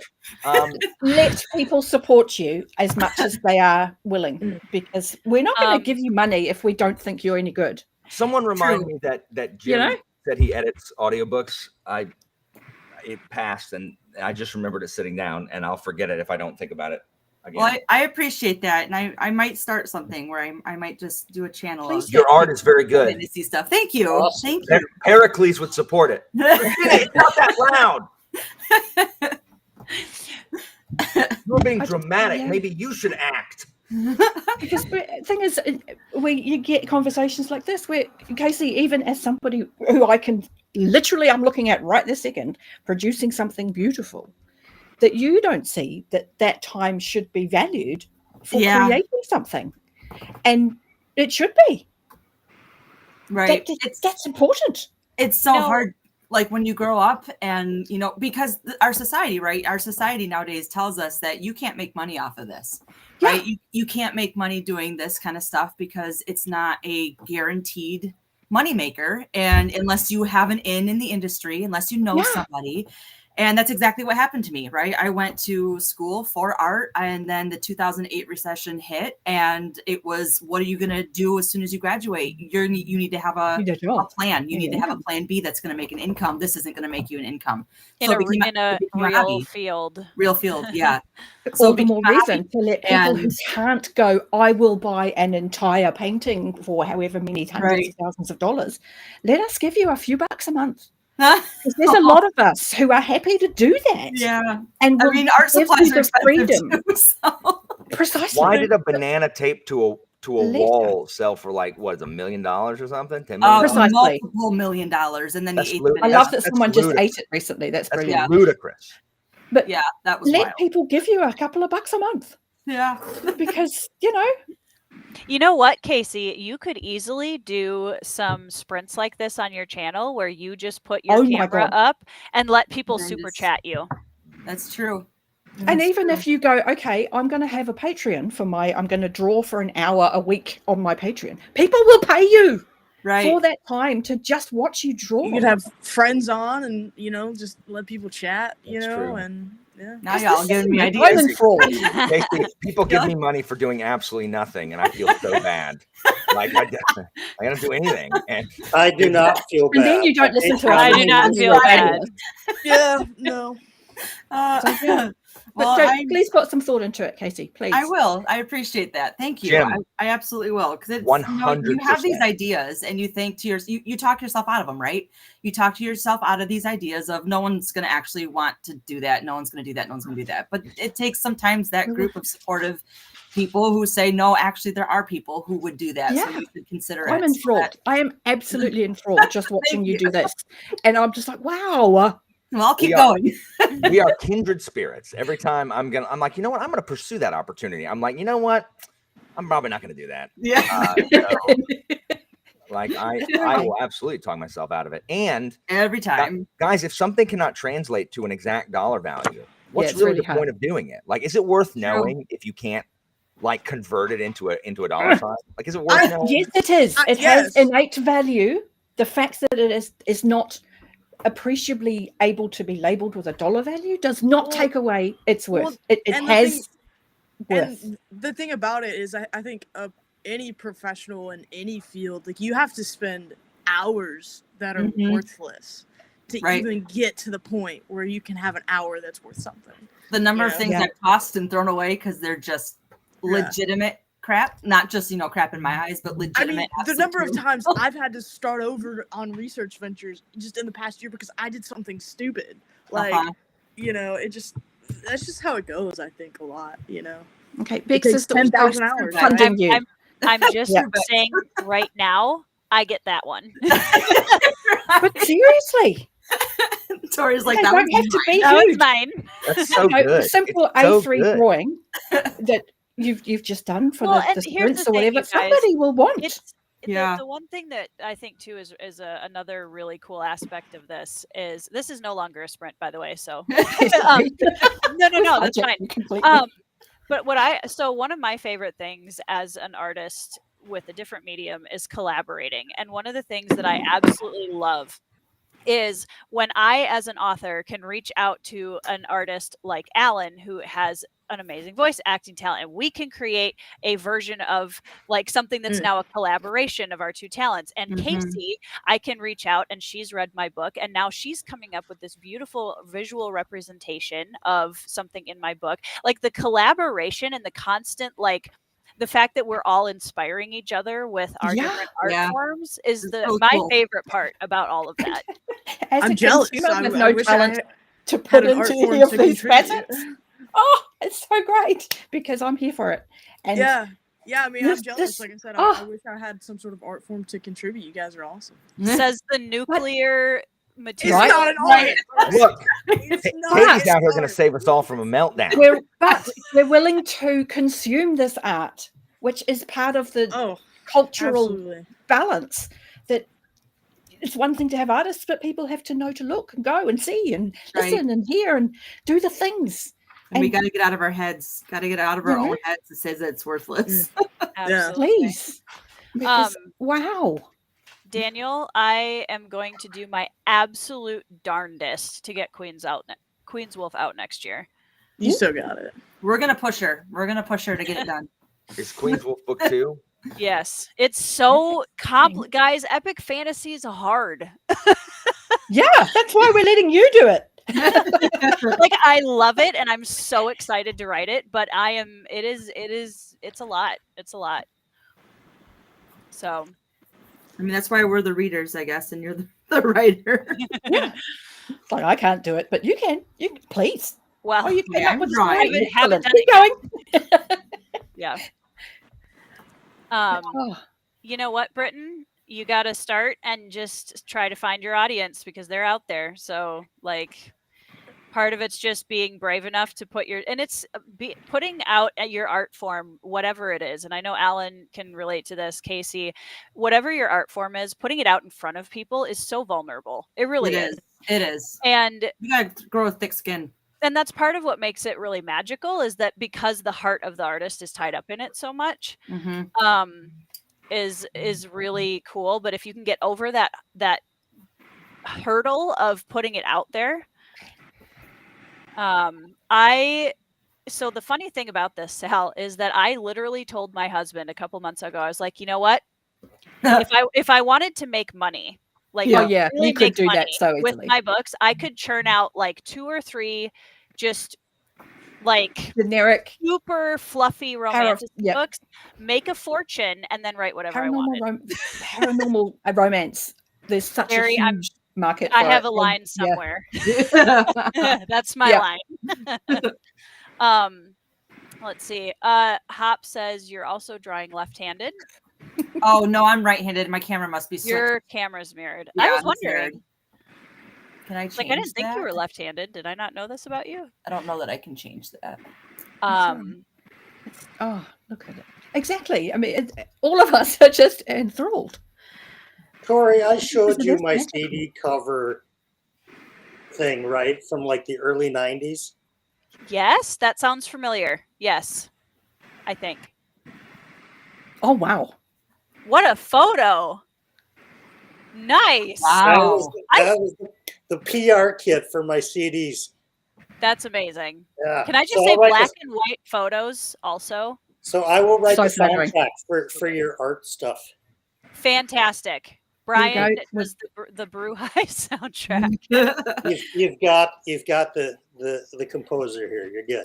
Perfect. Yeah. Perfect. We've got an almost entire crew here. Okay. Love it. Yeah. And then I can wear this and wrap it. And I also sing, so we'll just sing the song. We'll be fine. There you go. Yeah, I can sing. That's probably my only contribution. But Pete's learning cosplay. Yes. Mike will support it. Mindolin, big cosplayer. I love Michael. Yeah, Michael's awesome. He's trying to help me get some figured out for beanie merch. Awesome. Yeah.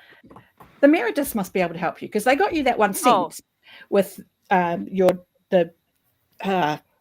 Yes, I'm trying to remember if so part of the issue I'm having is that I need to be able to find a stock beanie that I am willing to sell, because I can't just put any old beanie out there because I'm the beanie queen. So whatever beanie I sell has to be like nice, right? Years ago from a fan site. I'm trying to think what it was called. I gotta look. But it was reasonably expensive. But when I got it, the quality was high, and I was like, "Oh, absolutely! I'm okay to have sent." Beanies are not created equal, and I definitely have favorites among my stash because they're just nicer. Yeah. Nothing beats a Carhartt beanie, though. I'm a big Carhartt beanies are the OGs. That is true. Nothing beats a Carhartt beanie. Nope. Carhartt beanies are awesome. So let's do if everybody would like to, one more sprint. And I'll leave Casey on the big screen so y'all can watch her as long if you're okay with that, Casey. Yeah, I'm good. I'm good. Does that mean I have to read this more? Usually. You don't have to read that specifically. You could DNF it and read something else. No. Yeah, you could take a break. You could just put it down for now. Because then I'm just pushing back how long it's going to take. Oh, thank you, Hope. To finish it. But, I'll read it. Fine. Oh. All right, let's go to 45 after. Can I just say, before we go into the sprint, that I absolutely love this community and you all so much. The conversations we have, the support, the love for art. I just am so glad to be here. That's all I have to say. Absolutely same. Yeah, I'm gonna go and help Christina get ready for the stuff we have to do in the morning. She has to work early in the morning. I do not. You're going to EV sprints, aren't you? I am not. You can even pull those up and look. And I'm gonna pop in there. I'm gonna pop in there only to say in the chat, "Hey, glad I didn't come over here to this crap. What have y'all done for me?"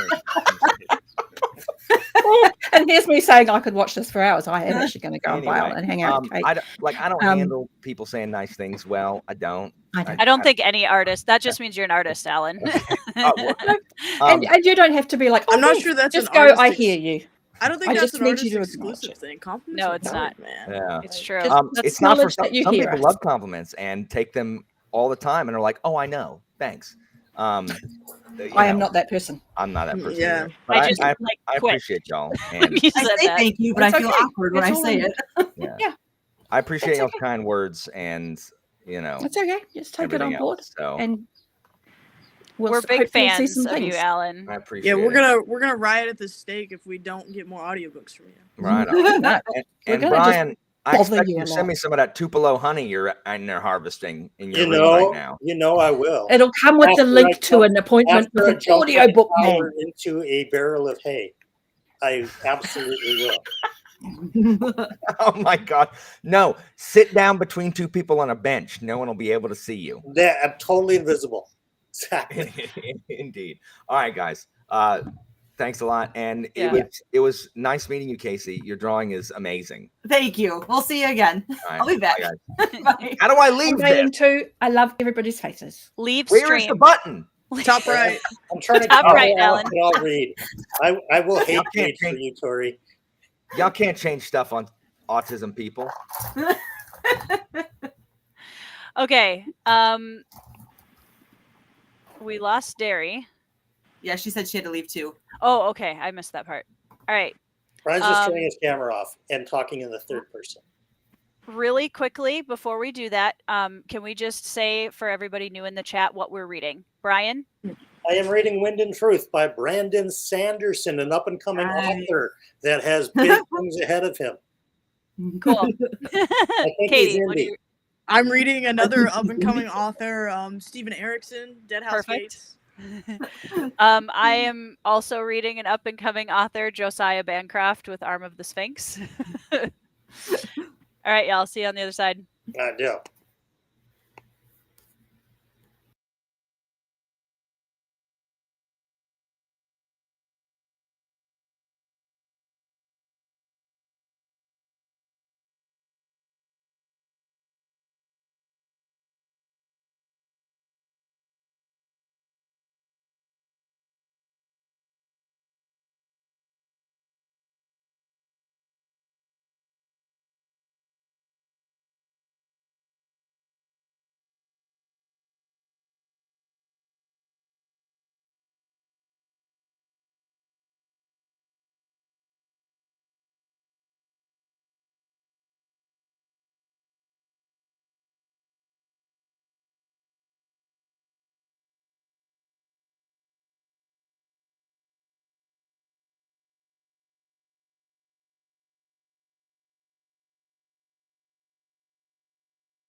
Psst, psst, psst, psst.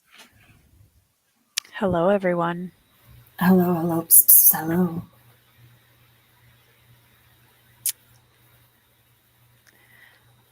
Hello. I almost said Altair, but it's Brian, I'm pretty sure. Correct. Yes. It's an ancestor. One of the So ancestors. comfy. I know. I'm wearing a hoodie and I don't even feel that comfy right now. So Brian, I'm going to make us all a tiny bit bigger quick. Here we go. Brian, how did Long-Winded in Truth go? It went a little bit better. It's good. It did about 30 some pages, and Okay. it was focused on part of the cast that I like better. That helps. The interesting thing is, and Mike talked about this in his weekly update today, is that they've got these interludes between big sections, and the interlude characters, for me, are far more interesting than any of the main characters so far. So that's kind of where I was. So it was relatively pleasant. Thank you. Good. I'm really glad to hear that. From a tower into a barrel of hay. Did you struggle with any of the past Stormlight books? Only the book 4, I just didn't care for all that much because I'm not into the Parshman, I guess. Just wasn't really my jam as much. They've sort of progressed. 1, 2, and 3 I liked a lot. 4 I thought was okay. But it's been so long since I've read them that I went back and I watched Bookborn's 2-hour recap of the whole thing, and thank God for her, because I would have forgotten all of this stuff. I told her that. I said, "You are the Cosmere Sherpa." But yeah, I mean, I don't know, you guys. I think it honestly comes down to between the time I read Rhythm of War and now, there have been books that I've read that are just so far, for me at least, ahead of this in almost every way, whether it's prose or themes or ideas. When Brandon Sanderson wants you to get an idea, he's not real subtle about it. He'll sledgehammer you with it. And that's his style. That's okay. But I like a more nuanced approach, I think, to where I think of it, because the authors sort of leave breadcrumbs for me to come to that conclusion. And so when I think about Long Price Quartet and I think about Malazan, these are very, for sure, Malazan is more dense and challenging of a read than Stormlight is, but I find it far more enjoyable. For all the reasons. Yeah, I very much feel the same way in that, I just read Way of Kings this past year. Yeah. November, I think, or the beginning of December, I can't remember. But, very recently, finished Way of Kings. And I just feel as if I should have read it a year ago to enjoy it more. I've in the time since then, I've read Gardens of the Moon. I'm working on Dead House Gates. I've read the first 3 Dune books. I've just read a lot more literature that is just phenomenal. And so then I went into Way of Kings thinking, oh, it's so hyped up, everyone loves it, this is going to be another one of those good stand-up series, and I was just let down. I was just it was mid-tier fantasy for me. It's not bad, and there's definitely a lot of work that's put into the world, and it's good in that aspect, but it's not Malazan. It's not Wheel of Time. It's not Malazan. And I think my biggest frustration with him is that I'll read a chapter and go, that was an incredible, or I'll read a paragraph and say, that was just an incredible paragraph. Just the craftsmanship of the paragraph was really high bar. So we know Brandon Sanderson has the talent to do it if he wants. And then he follows it up with a couple of paragraphs that are useless. And Stephen Erickson doesn't do that. Janny Wirtz doesn't do that. And you know what? I really appreciate when Daniel Abraham. Right. I just don't feel like Sanderson uses very many like strong literary techniques to great extent. And you know, the most firm example I can think of this is, of course, there's the series Senlin Ascends, and this is not really a spoiler, but it's just an example of how he uses some literary techniques that are just powerful. But Bancroft retells the same scene in the third or the fourth book, I don't remember, but it's from the same character, or two different characters' POVs. And just the way in which they view the world, the way in which they view everything is so different based on who that character is and how they view the world around them. And it was just such a powerful moment, such a powerful use of literature and writing to convey ideas that he never yet had to say. And I never see Sanderson doing things like that, to me. Yeah. And you know, I think I mentioned this in one of our last breaks, is that I feel like it's quite formulaic in his approach. And unlike Malazan, I have no idea what's going to happen from page to page. I mean, I really don't. And it's not fair to compare anything really to Malazan, because it's like if you've got this, you know, 3-star Michelin restaurant, right? I mean, there's only a handful of them. And to compare a normal restaurant with that is not real fair. I mean, that normal restaurant is still a good restaurant. So the lens in which I'm viewing this, I think just the last few years of my reading has made this a little bit less interesting to me. It's like if I've been eating gourmet food all this time and someone just hands me a sandwich, and it's a good sandwich, but well, and my thing with it really is like they're too long for what they are. They're too long. Yeah, there's no reason for them to be totally that long. Agree. And so it's like, okay, I'm interested.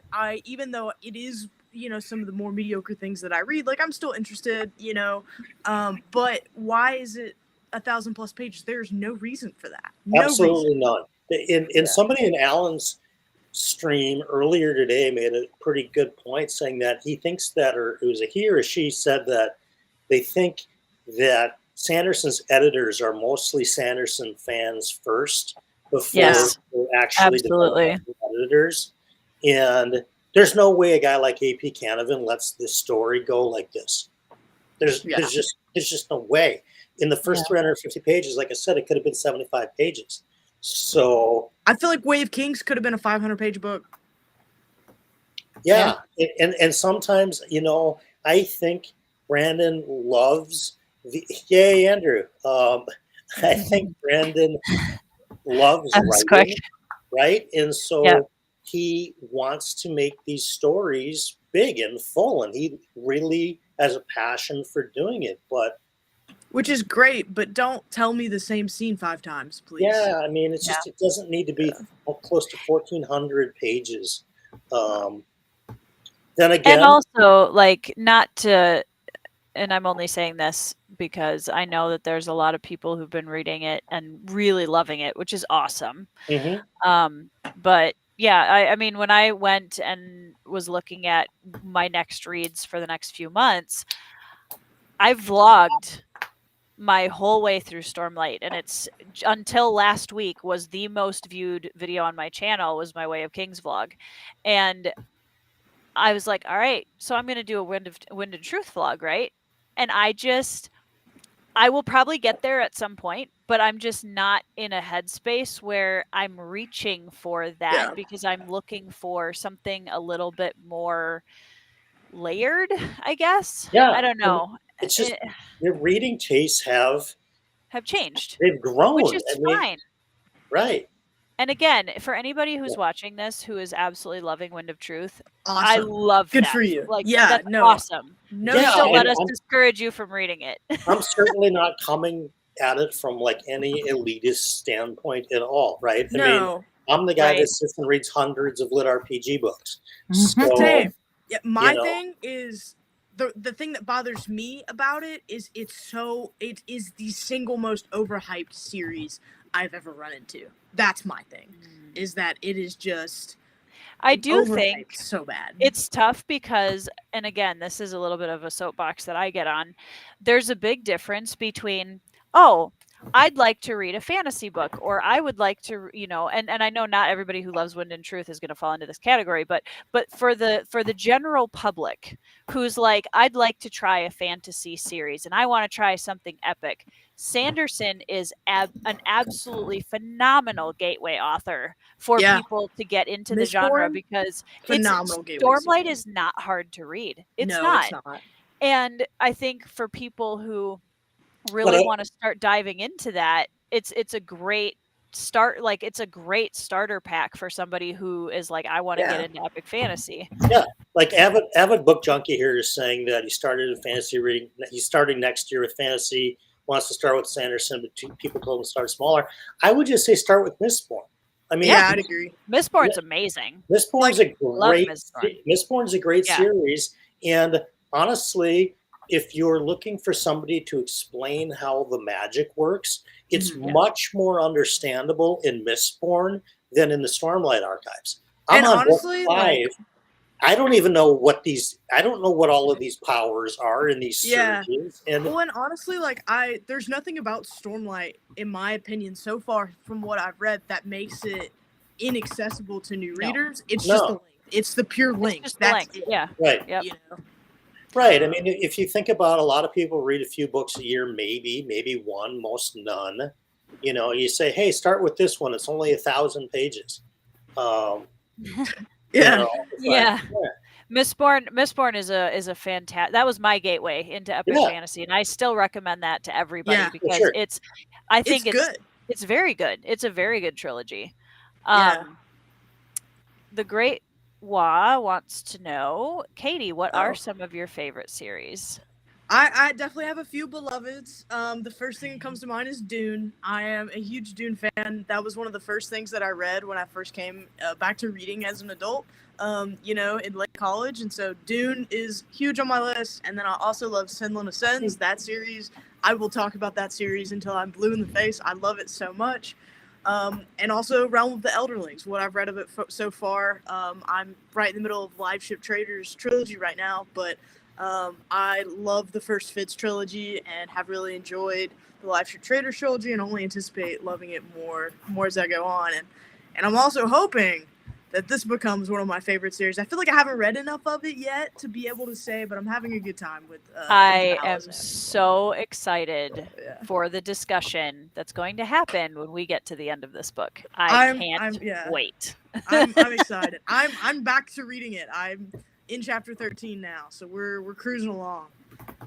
Yeah. And even Steven Erikson with Gardens of the Moon, as drop you in the middle of it as it is, it's still not an overly long book. I mean, it's probably 40% the size of Wind and Truth, maybe. It is. The trade paperback is 488 pages. So it's only 1,000 pages less than Wind and Truth. The thing about Malazan for me so far that makes it not necessarily hard to read, but hard to always drive to pick up. I took a break from it this year, is there's so many loose threads. And so it's somewhat hard to keep track of everything that's going on in the world because there's so many armies, there's so many people, there's so many, but I read it and I can feel that it's just masterfully crafted. I mean, it's just, phenomenal. So Lantern, I can imagine that would be very confusing. I hope you went back and I was gonna say maybe you should do. Well, the first one is also very good, and but probably didn't you do something like that though too, where you started the Fitz and the Fool trilogy? Thanks, Brian. Yes, I did. Called out. Yeah, so I did not. I live under a rock, and so I didn't know that there were 6 books in between. Actually, technically, 10. If you count Rain Wilds, in between the Farseer trilogy and the Fitz and the Fool trilogy. And so I finished Farseer and I was like, all right, I'm going to read the next book. And I picked up Assassin's Fate. Oops. Fool's Assassin. What's the first one? Fool's Assassin. Yeah. And I was like, okay, time jump. I see you.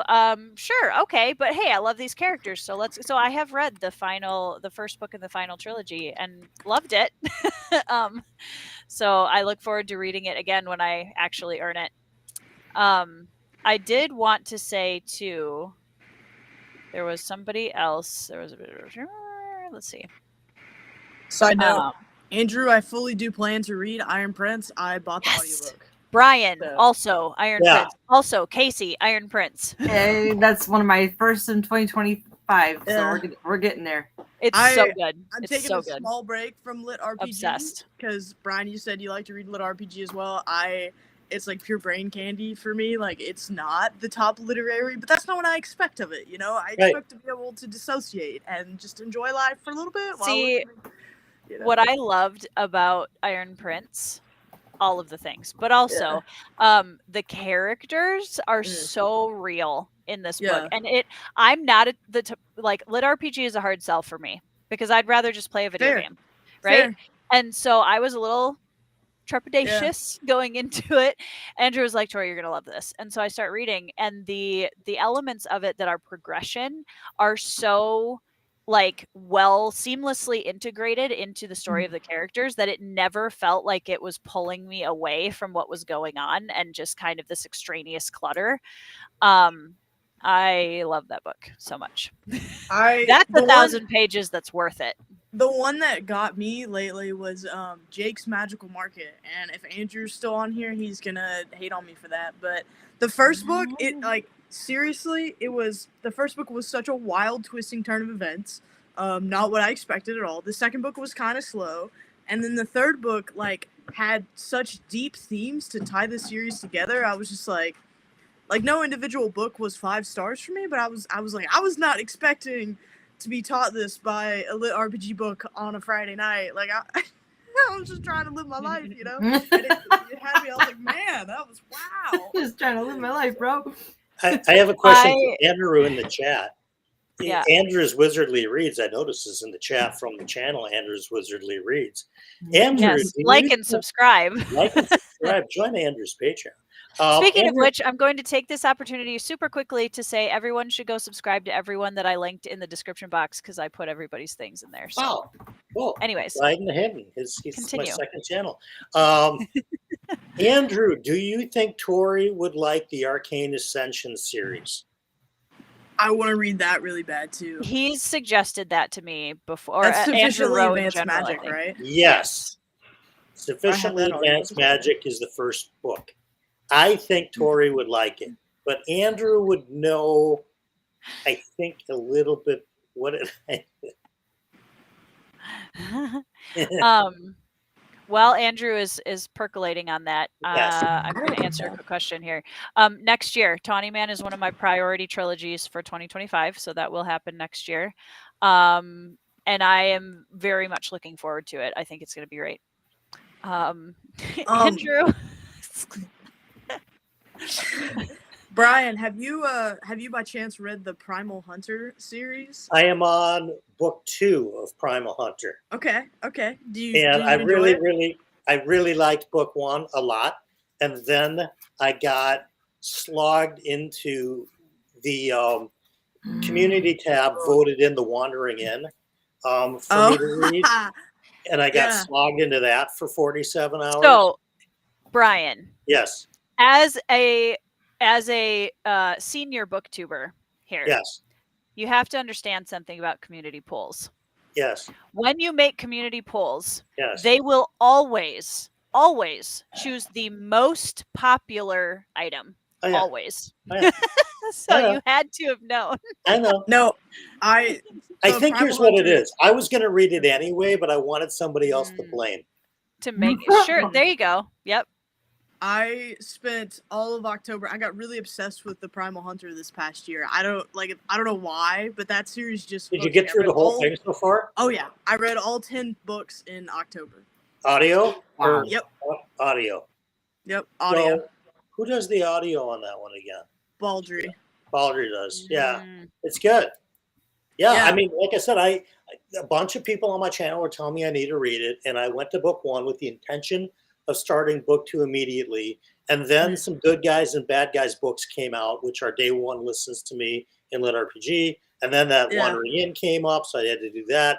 Then I had the sponsorship deal with Meet Your Maker, and so now I was going to go to Primal Hunter 2 was my next book starting Monday. Unfortunately, our good friend over at the channel, Tori Talks, has me listening to Feet of Clay instead. Oops. So Primal Hunter is about a week away after that. Primal Hunter 2. And you absolutely hated your experience with the previous City Watch book. So it was pure just meanness on my part to force you into Don't know what I did, folks. I don't know what I did. You know, yep. I'm just mean to my friends. Yeah, some of us are just, you know, the what are they hanging out? The pinatas. Some of us are just pinatas of BookTube to get beat down on. Yep. I'm just mean. So like and subscribe for more mean Tory content. Yes. Avid Book Junkie just said, just subscribe to all. Thank you. You will not. I'll get content out soon. You will only regret subscribing to Brian's. That's what. By the way, Avid Book Junkie. Most definitely. Seriously, come for a video, leave for 4. That was not true, by the way. Oh, it's absolutely true. I probably have more subs, unsubs, subs, unsubs than any booktuber I know. To Avid Book Junkie, I would say you've been talking about starting fantasy. Start fantasy with anything that seems interesting to you. Like I don't think there's a bad place or anything wrong. Like if Sanderson calls to you, read it. Like don't let anyone else tell you different. Like in any community, there are a lot of opinions. Everybody's gonna have opinion on where you should start, and you could spin in circles for years just trying to figure out what to start with because you have 40 different opinions. Yeah. So if there's something that you feel drawn to, pick it up and try it. Really just requires an open mind. Like as long as you can have an open mind and you're just willing to take in a bunch of information, and some of it may not have a reason or make completely total sense, but that's kind of part of fantasy. And as long as you're able to do that while you're reading, then you'll be able to handle fantasy. Mm-hmm. Yeah, it's a good time. And one thing about Mistborn that Tori and I were talking about as a starter place is that you'll get a real great understanding after book 1 if it's a trilogy for you. It's not the kind of trilogy you have to go into book 2 that anyone's going to say, oh, but wait to get book 2 or wait to get to book 3. It gets better. You're going to know right away after book 1 if you want to continue or not. Right? Honestly, I think the first Mistborn book was my favorite. Honestly, I think. Yeah, it's also my favorite. It was just so different, you know? Yeah. I mean, it was like Ocean's 11, except for everyone's a wizard. Yeah, it was cool. It's cool, man. It is one of the coolest books out there. Yeah, it's I do love a good fantasy heist story. Also, Lies of Locke Lamora should be on everyone's TBR. As long as you're okay with violence. That's true. Yes, it is a very violent. I'm gonna try to reread that next year. Actually, I'm very excited about it. I might as well. Hey, buddy, read. Might do the audiobook on that one. Lantern. So I am slowly scripting a beginner's guide to epic fantasy video that I'm very excited about, and I don't know when it will be out, but I am working on it.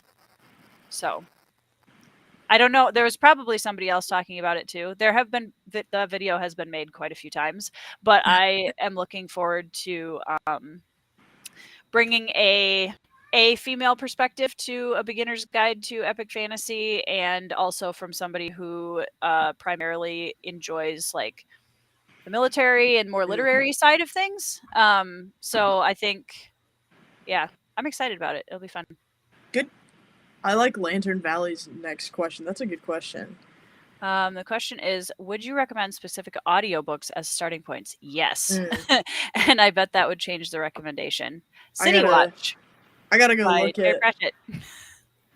I would, if you're looking to get into lit RPG, the answer to that is easy. Dungeon Crawler Carl is 100% the best audiobook in the genre, or one of the best audiobooks in the genre, in my opinion. Trying to think, what else has Witness?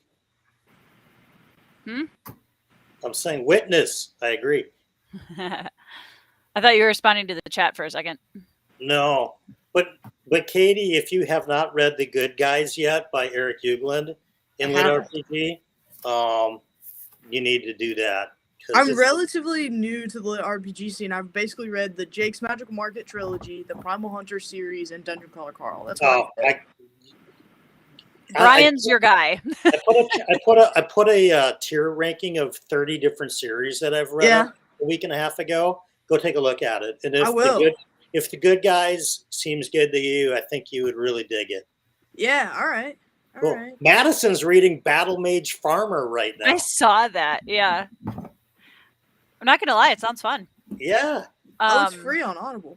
Completely agree, Zamar. Lies of Lockamore is amazing. Grimdark is, I think, you can always try it, and if it's not for you, leave it and read something else. You could start, if you haven't read the First Law trilogy yet, that would be maybe a good way to kind of like bridge a step toward Grimdark. It's not, I wouldn't consider it Grimdark. It was kind of the predecessor to Grimdark, I feel like, as we know it now.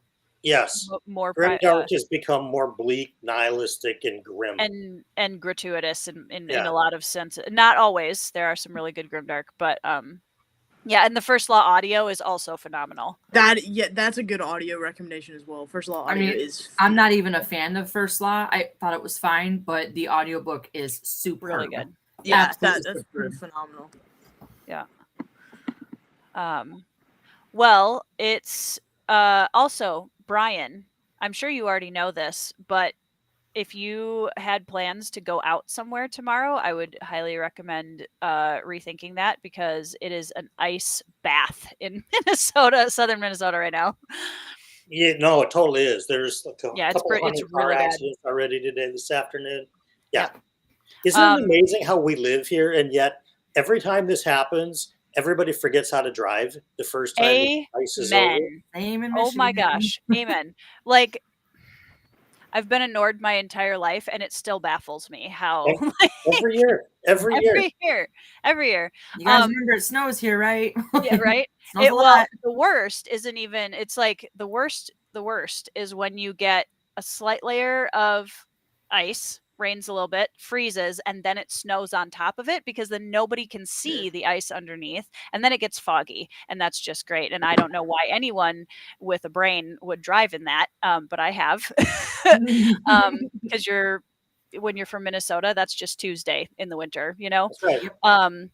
Yeah, we're under a dense fog advisory till noon tomorrow. I just got a text message. So my kids were supposed to do their church Christmas program tomorrow, and I just got a call from my father, who's one of our church elders, and he was like, "Yeah, we've canceled everything for tomorrow because we do not want people driving." Too. Yeah. So anybody in the upper Midwest, please be careful this weekend. Man, you think y'all have bad drivers when it snows? On the rare occasion that it snows down here, people are idiots. Another thing I would recommend for winter drivers is put Wind and Truth in your trunk, because weigh the car down a bit, get a little bit more traction on those back tires.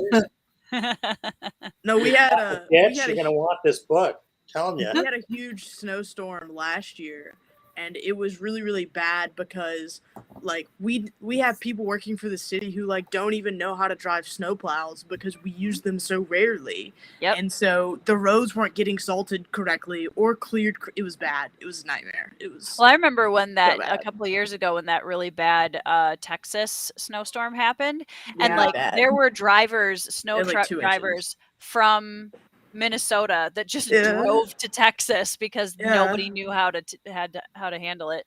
Yeah. Let's see. Zamar says best way to start Grimdark is to find with some good humor. First Law and Gentlemen Bastards, absolutely. You know, it's funny because I never really considered Lies of Lockamore Grimdark, but it definitely if First Law, I think it is too. It is. I would agree. Dark. I mean, I didn't think about that when I read it. It's not nihilistic though. It's not nihilistic though, which I appreciate. But it's got a grim, dark sense of humor I feel to like it. Kind of. I don't know. Not in the same way that like a lot of like really grim, dark stuff that like where there's just no hope period ever and nothing ever good happens, and you just deal with it, I guess. I think Lies of Lockamore toes that line a little bit. I mean, but also, you know, we've said many times that kind of a hallmark of grimdark can be these morally ambiguous characters, and clearly that's the whole cast of Lies of Locke Lamora. Except for Gene. Gene is a hero, and I will die on that hill. He's the noble bright. Gene is amazing. He's the noble he is. It's like he's in the wrong book sometimes. Yeah. The poor guy. I was like talking about like morally great characters. It's just so funny because I had a whole argument the other day with somebody about how I didn't think Batman was like the most morally gray. Like I think he leans way more to the good side than the not.